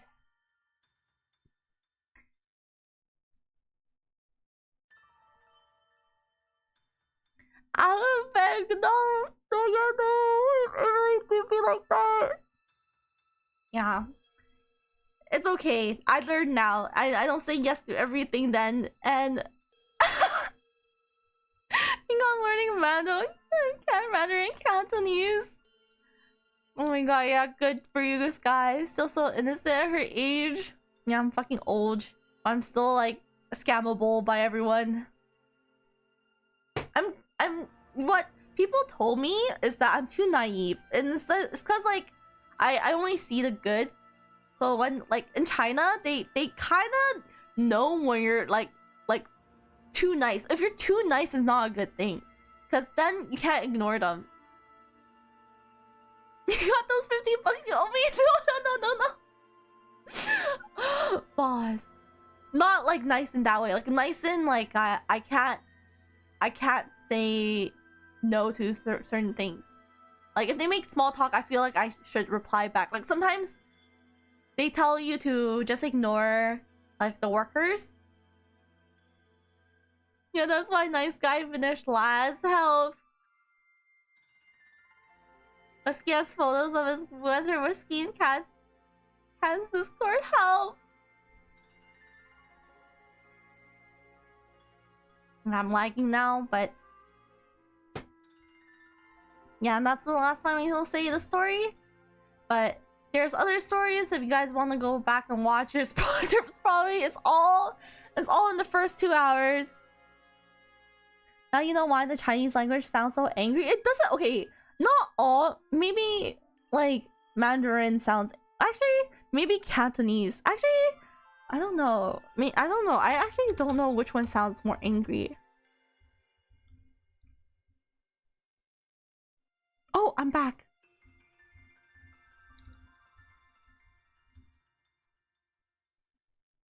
Like if I say a sentence in Mandarin and I say a sentence in Cantonese, would you guys would know what I... Okay, I'll say the same sentence. Okay, I'll say the same types of a sentence. Let me think. 美女，你可以过来吗? Or 靓女过来. Oh no, which one sounds more aggressive? One or two? One or two? They kind of sound like not the same. 美女，你可以过来吗？还是靓女过来?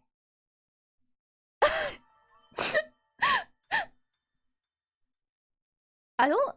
They kind of it's just the tones. He's speaking like John Cena. Boss, this is why I got scammed. Because my Chinese sounds like a foreigner.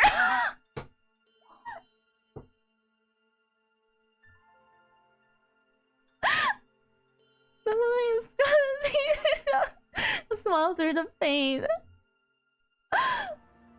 Yeah, and that's why I got scammed. It's literally because I speak Chinese like a foreigner. It's so sad. Why you gotta sound aggressive with it the next time? No, I don't know.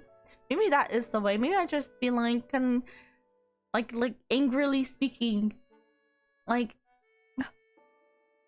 为什么我要付这么多钱? Like I would say it like that. I'll be like 为什么这么贵啊？你为什么这个发给我800块钱呢? I would say things like that. I was like pretty soft spoken. I was like questioning what's going on. But I realize it's because I speak like a foreigner. And I understand it's also because I replied. Yeah, I mean, maybe the soft-spokenness is what gave it off. Oh my god. I understand. I'll learn from my mistake. I'll be so aggressive next time. The moment Bonk spoke, they heard easy money. Yeah, but basically... yeah, that's basically what happened. Bonk, I'm happy at least you were safe throughout the trip. I got sick twice. I actually had to go to a hospital in China because I had got a 40-degree fever, but they treated it relatively fast. They gave me an IV drop and an injection, and I was able to stay there for like 2 days, and I was able to get out safe-ish. Yeah, safe-ish trip. Did they give you herbal IV or regular? I don't remember, but my relatives did handle the whole procedure. I hope it wasn't 800 bucks. No. The hospitals are like, they are like under the government, so they cannot like, we went to one that isn't like a sketchy clinic, you know. We actually went to like the like hospital. You know, will they put herbs in it? I don't think so. I think it's a regular IV. It was like a regular plastic bag IV. But I did have like injection for medication because they needed to do like a blood test, and then they injected me with something else.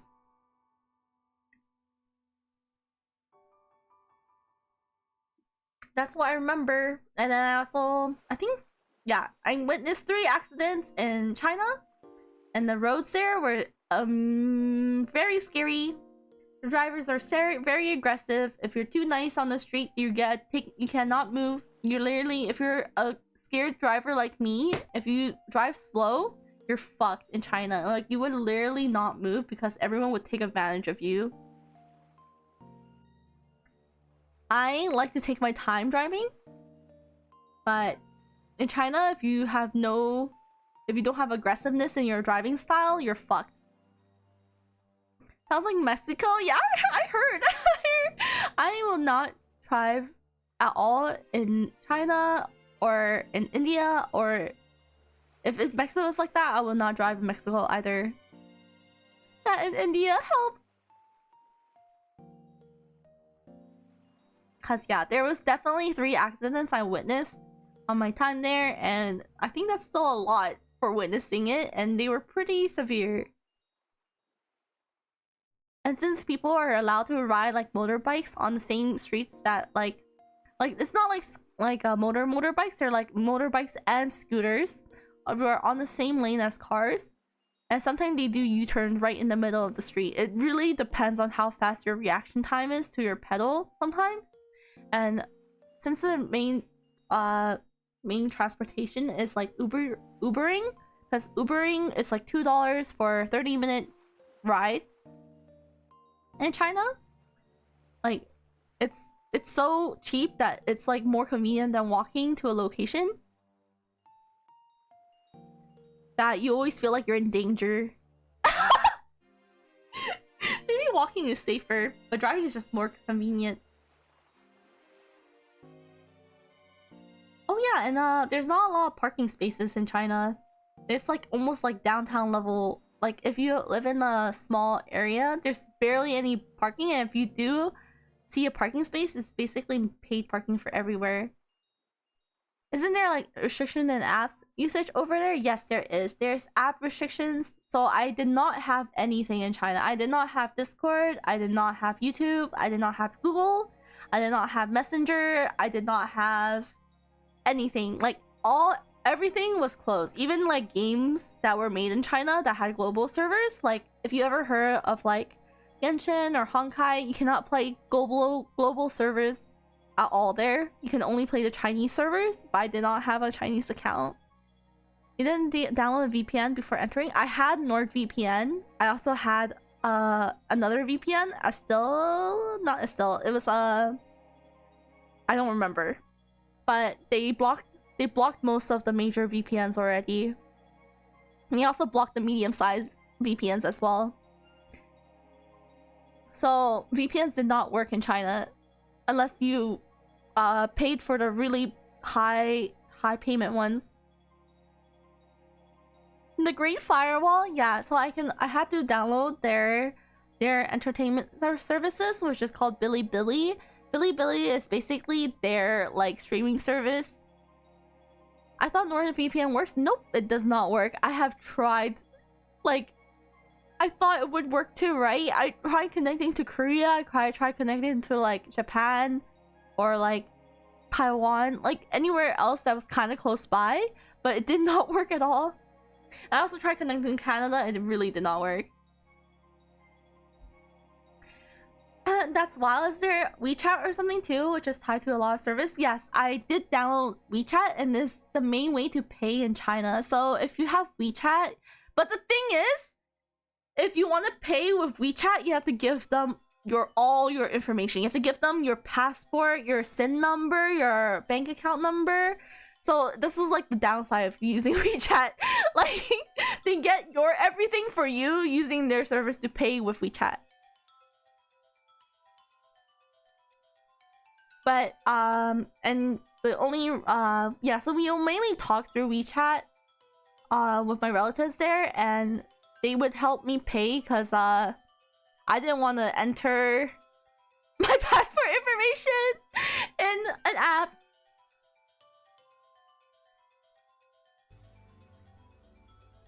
Is just expected China monitors just about everything you do? Wait, you deleted WeChat after you got back, right?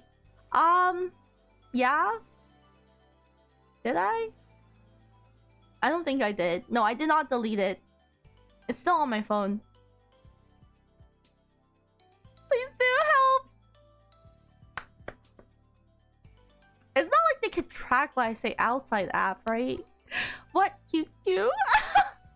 Help! Sound like spyware? Yes, they can. Oh no. You never know. Yeah, I'll never know. What else? Yeah, they had like Bilibili, and that's their Twitch, and their Twitch is like, you know, like how Twitch at Twitch we have like body paint streamers and like hot tub streamers on the that used to be on the front page. That now their Bilibili gaming service streaming sites, they have like a whole row of like cosplay / dancers on the front page, which I got curious and I actually pressed on one because I was like, wow, her boobs are really big.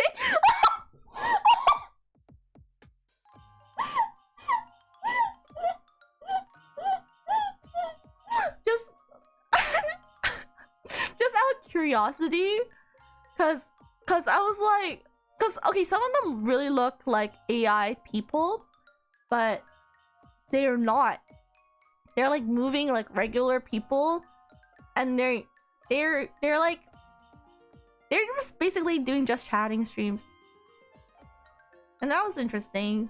mean, the most popular thing that we saw like in China at the time was like they were holding the Worlds for League, right? And we just saw that was the most streamed, like that was the most viewed thing at the time. We each actually have access to you or bank account info as well. I know about Chinese servers due to esports team help.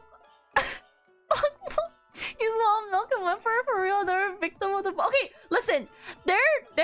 Their thumbnails for like their videos when you see like, cause you know when you click into someone's stream, it's like a thumbnail of what they were doing, right? So most of their thumbnails are like gigathonkas, like right in your face.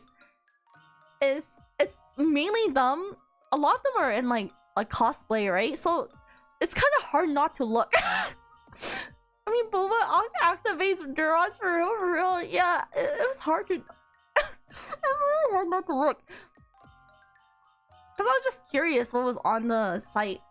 I think I used it like for 2 days. And if they have big boobs too. That's mainly out of curiosity. Okay. And let me get that clear. Okay.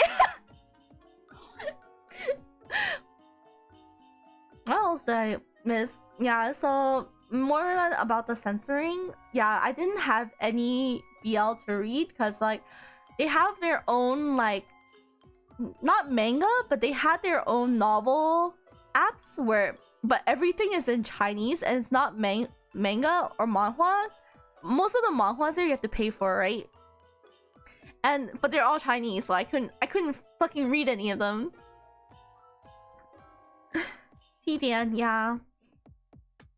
I downloaded as many things as I could to entertain myself. I even tried to play on the Chinese servers, but I need like a Chinese phone number. I used to read on there a lot. Oh my god! I needed that info before I went. Fuck. Right, I had nothing. I literally was like staring at a wall and looking at my relatives and looking at the sky. Cause I'm not gonna lie. Sad. I was so sad. So bonk normal things. Yeah, it was normal. What else was there? Oh yeah.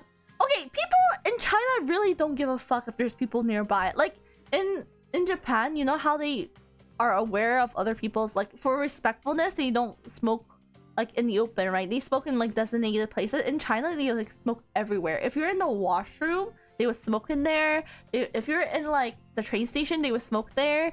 If you're on the escalator behind someone, they would smoke ahead, behind you or ahead of you, and you can like have to smoke in your face or smoke behind you. It's actually crazy, like how much like cigarette I inhaled from someone else's, like from them smoking. The smoke just went towards my nostril too much that I feel like I was inhaling it. Banka has become a smoker now. My god, I almost feel like I became one by second-hand smoker. Banka turns as an alcoholic, a second-hand smoker. Help. I feel like, oh my god, yeah, that's actually what happened. So yeah, through addiction, well, another addiction. How I know I'm addicted to sours. I am so sad we don't sell sours, the same sours in Canada. I would actually buy like 50 packs and drink them within this month. If they sold the same brand of alcohol here, I would give no fucks about the price and just buy a whole pack. A whole carton box. I'm so sad. I'm so sad they don't have it here. Like, it was so good. You guys don't understand. I actually never felt this way about sours in Canada, because I always thought they were just okay, but they just hit diff in Japan. Like, I'm so sad. I'll never have them again. Like this was so good too. These were so good too. This was like the Bob. Oh my god. And this was probably soda Oh yeah, they were like, these one were 3%, but I was really addicted to the lemon sours, which was 9%. Sounds like Bong did come back from addiction. Bong visited the relatives all wasted 24/7. I would if they had my relatives like to drink, so they would always offer drinks every time we ate a meal. When we were in China, we ate 7 meals, right? So 7 meals, we ate a lot. We honestly ate too much. I honestly ate too much. I went to the toilet a lot because the spice levels were too crazy. We drank, we ate, and we pooped. It was like the same cycle every day. Meeting relatives, eating too much, going to the toilet because it was too spicy, and then drinking Alpine.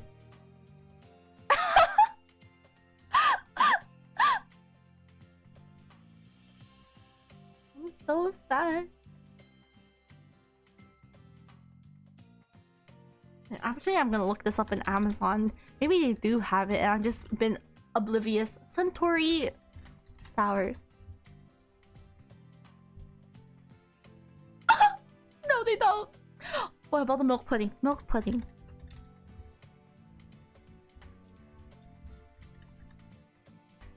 No, they don't have it here either.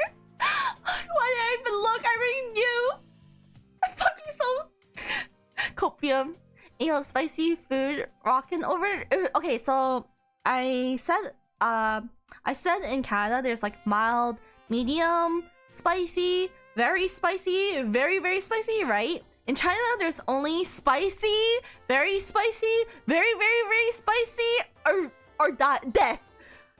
And usually the food served to us, like cooked by my relatives, they're usually on spicy and very spicy side. And I usually eat, like for reference, I usually eat like a mild and medium spice level in Canada. So it's... Is it the spicy heart or is it numbing spice? Okay, so we went to 4 different provinces and they actually have different types of spice. So we had one called Sichuan spicy, which is the numbing spice, and we also had Suan Cai spice. Suan Cai Yu, which is like sour spicy. Bonk on the toilet a lot, nothing unusual there. Yeah.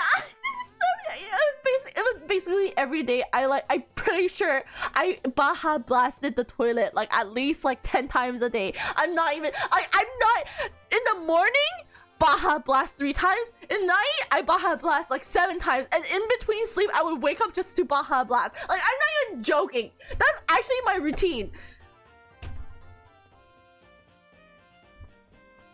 It's a spicy heart. Then she ate lava.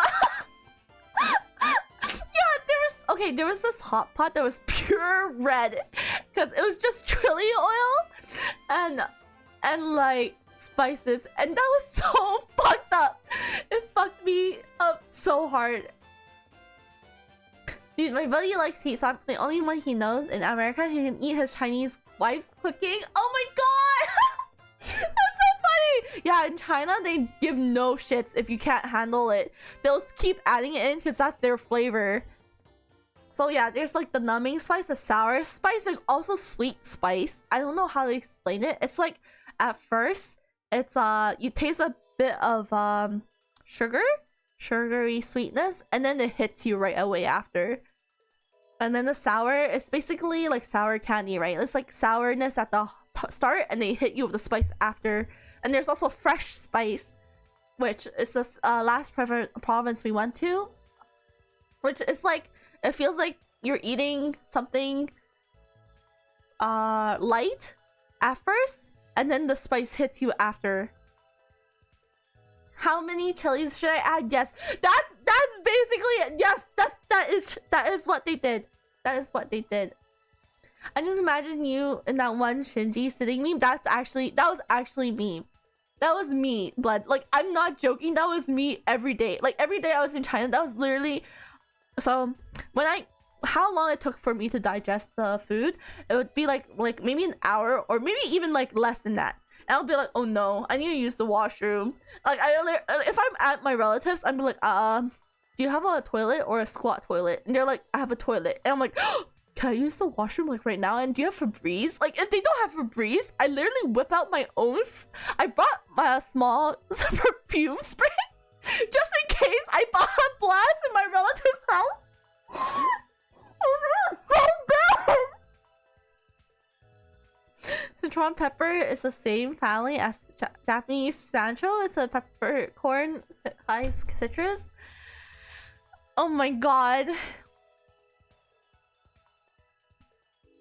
Peppercorn size, yeah, but it's so spicy. If you add a lot of it, it's super spicy, but it's really good.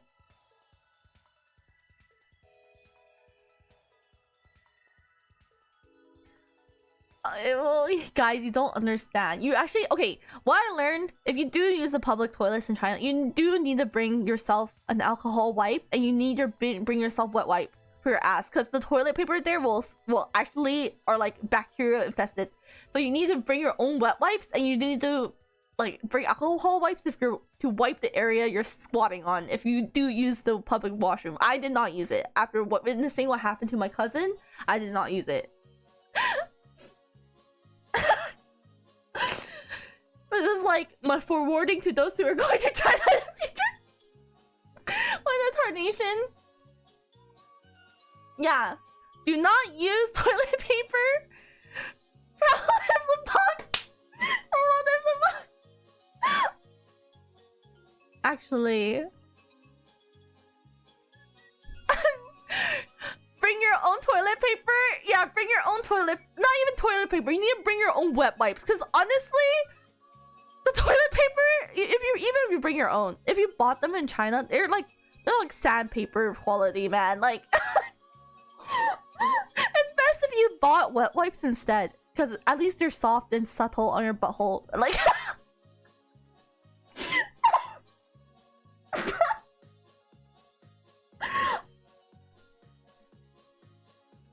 hey, I'm actually sharing my insights. Okay, this is like top tips of the day.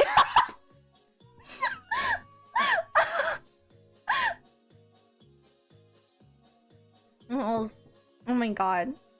Yeah. So if you guys love spicy food, definitely check out China. Most of the food, each province you go to do have different types of spice, so it's definitely recommended. But if you're like me and weak stomach and you only had like clean food, because okay, sometimes they don't really like clean the vegetable as thoroughly as you think, so maybe you just have to prepare your stomach for like some things that might stomach flu that might happen. Which did happen to me after getting sick as well. So yeah, just be mindful of that.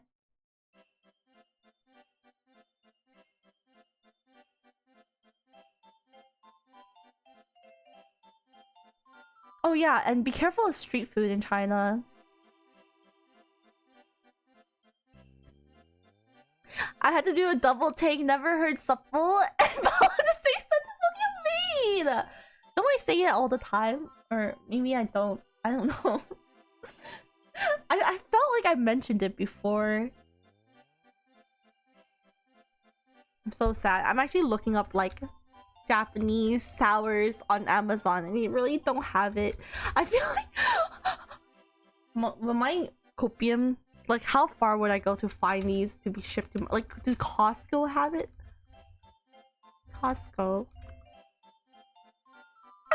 No, they don't.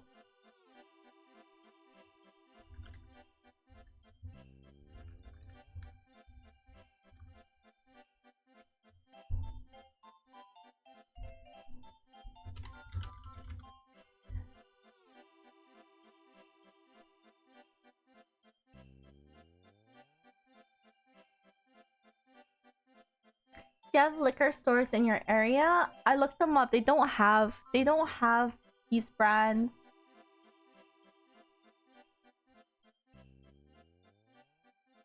I'm actually so sad. I feel like I would actually become an alcoholic though.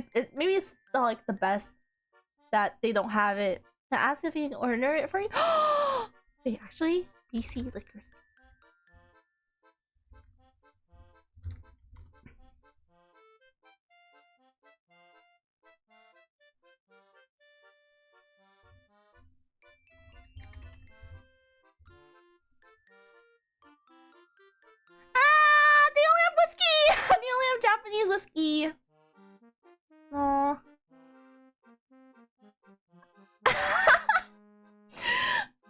she got so sad. BONKDUNESE is alive. Yeah, I'm alive, Rita. Hello, I'm back after a month of Asia. Crazy. Okay, I guess I have to find like a third party website that is able to ship to Canada. Oh my god, thank you for following! Good tree! Be target. Be a target. Or can I just call you tree? Maybe I just need to find like a third party website that like can ship Japanese beers over. Is that illegal? Will that count as like will that count as a substance that I'm not allowed to have?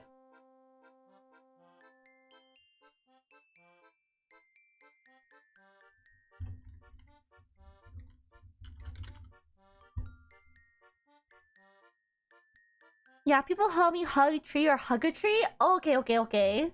That makes it a lot easier. I'm just like Googling how to import Japanese beer / Sprite over to Canada right now, casually. Talking about it actually made me like rekindle my alcoholic like addiction. I actually drank like 4 cans a day. Isn't that crazy? Oh my god! Cooks 117 gifted a tier 1 sub to Huber Tree Target. They have given 7 gift subs in the channel.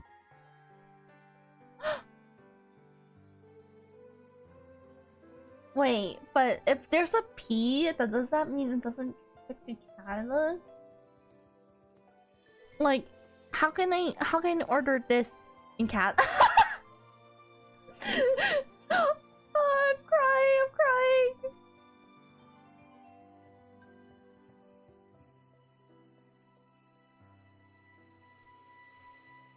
Okay, maybe I'll just make my at-home edition. What's it called again? It's called Suntory Lemon Sours. Here, I'll show you the image.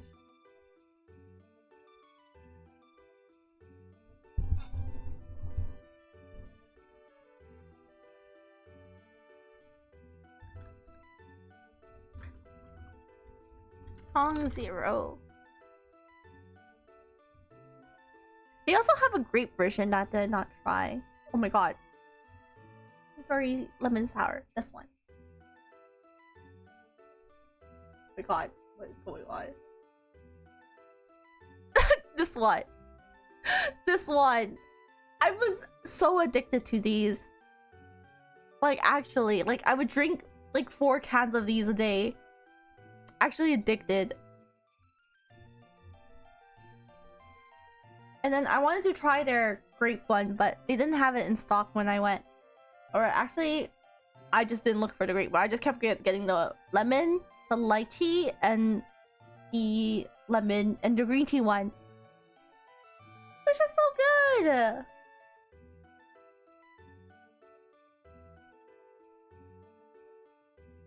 Strong Zero is just a headache in the cat. What do you mean? I thought it was really good.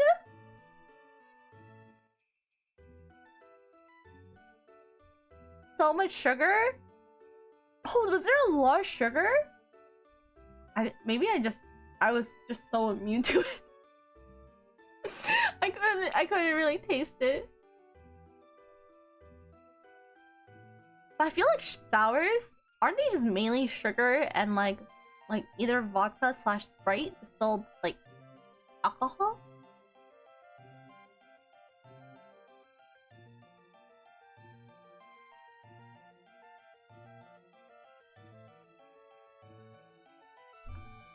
Anyways, I'm done looking.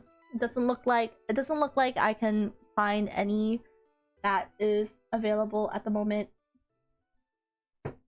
Maybe it's best. The world has said Canada no alcoholic, and I will not become an alcoholic.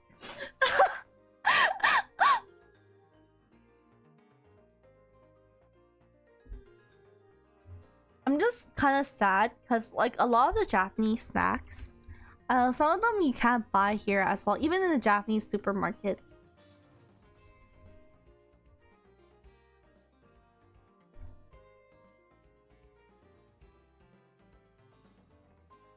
Sour cocktails are 2-part base Sprite, 1 part sweet, 1 part sour. Oh my god. Okay. Oh, so I can make it myself. You're saying, oh my god. Okay, maybe I should like start looking into types of Sprite to use and types of sours to use.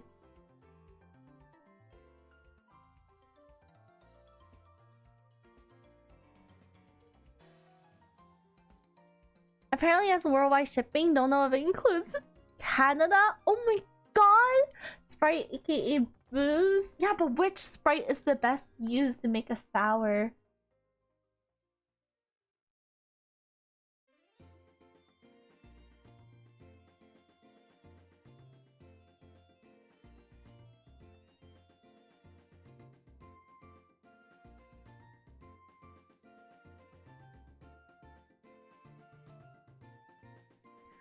I need to look this up. I'm gonna make my own at home. I'm gonna become an alcoholic. I will find out the way. It's just like having the secret ingredient to the Krabby Patty, but alcoholic edition. Fuck no! Are you even talking about Sprites and not Sprite? Yeah! Yeah! That's because that's how you make a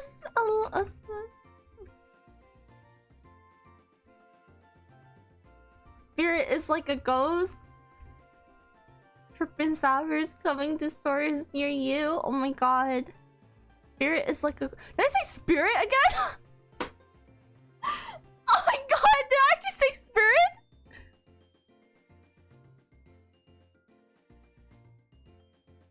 Maybe that's the angle where I'm like, maybe I should take a rest again. Maybe I need to lie down again. Maybe the flu is coming back up again.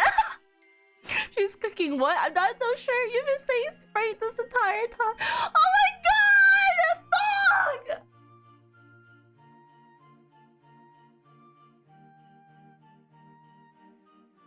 I'm so fucking stupid. I lie down on the toilet. I mean some kind of spirits. Help me. Help me. I can't believe I deleted that for myself. Reavers can't read, doesn't know in fact. Yeah, I can't. I really can't. I'm actually dummy thick in the head. It's actually crazy. Like, holy shit, reading can't be me.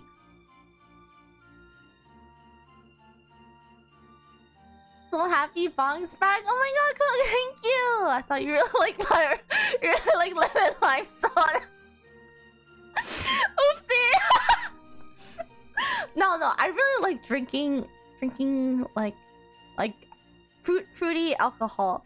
And since Japan sours are mainly fruit-based alcohols, it was like right up my alley, and it's like light enough and strong enough for me to drink multiple cans at once. And I was like, I was for real alcoholic in Japan liquor. I literally I couldn't stop buying it. I couldn't stop like drinking. Like I would order it at restaurants too. Like in ramen shops, I would keep ordering the sours that they offer because it would have like limited edition sours they would have served at their shop. Oh my god, thank you for the spins. Good luck. Good luck for your first 4 spins, seriously.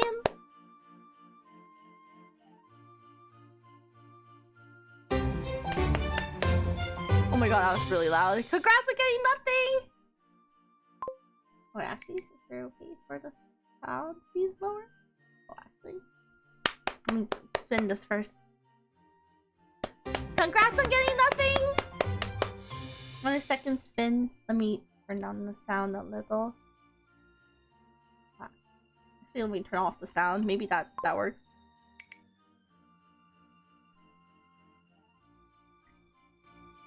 Making up lost time, it looks like. Yeah. What? How is the sound still here? Who?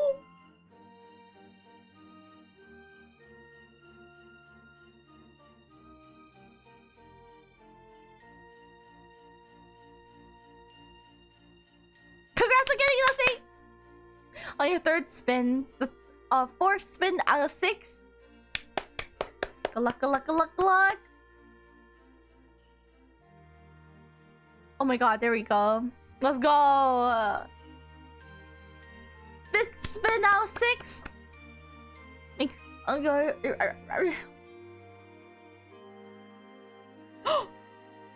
Okay, we're good, we're good. Congrats on getting nothing! And on your last spin, we'll seriously get it.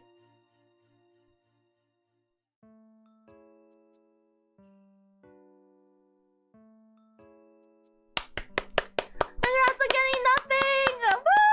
Woo! Let's go! Okay, okay. Thank you for those spins. Thank you for those spins.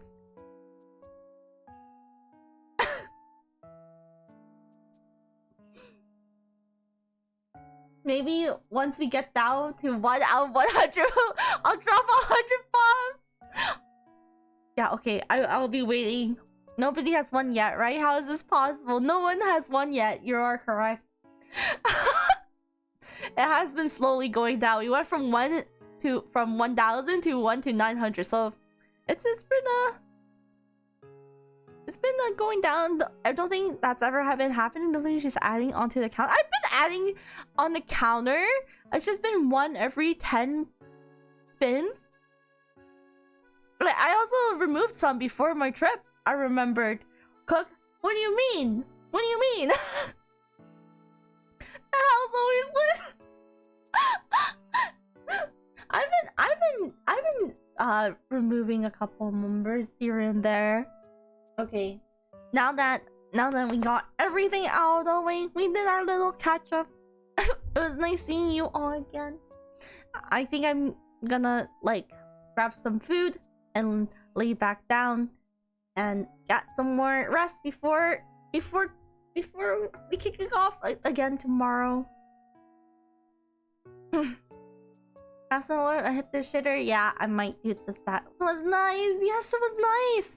It'll be a later stream tomorrow. I'm just trying to get some more rest today because I haven't really been sleeping well because my body's still not adjusted to the time. I've been kind of like waking up in the middle of the night because my body clock is still like not used to sleeping at this time.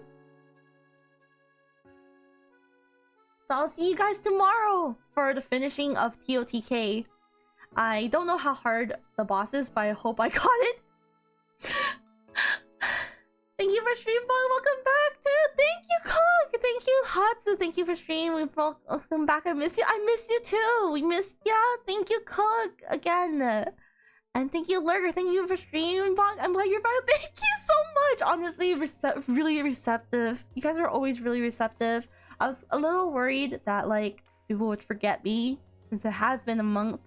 Are we raiding? Yeah, we're raiding. We are raiding because I see Jace is streaming and I haven't seen him stream ever since I got back. So it's the perfect time.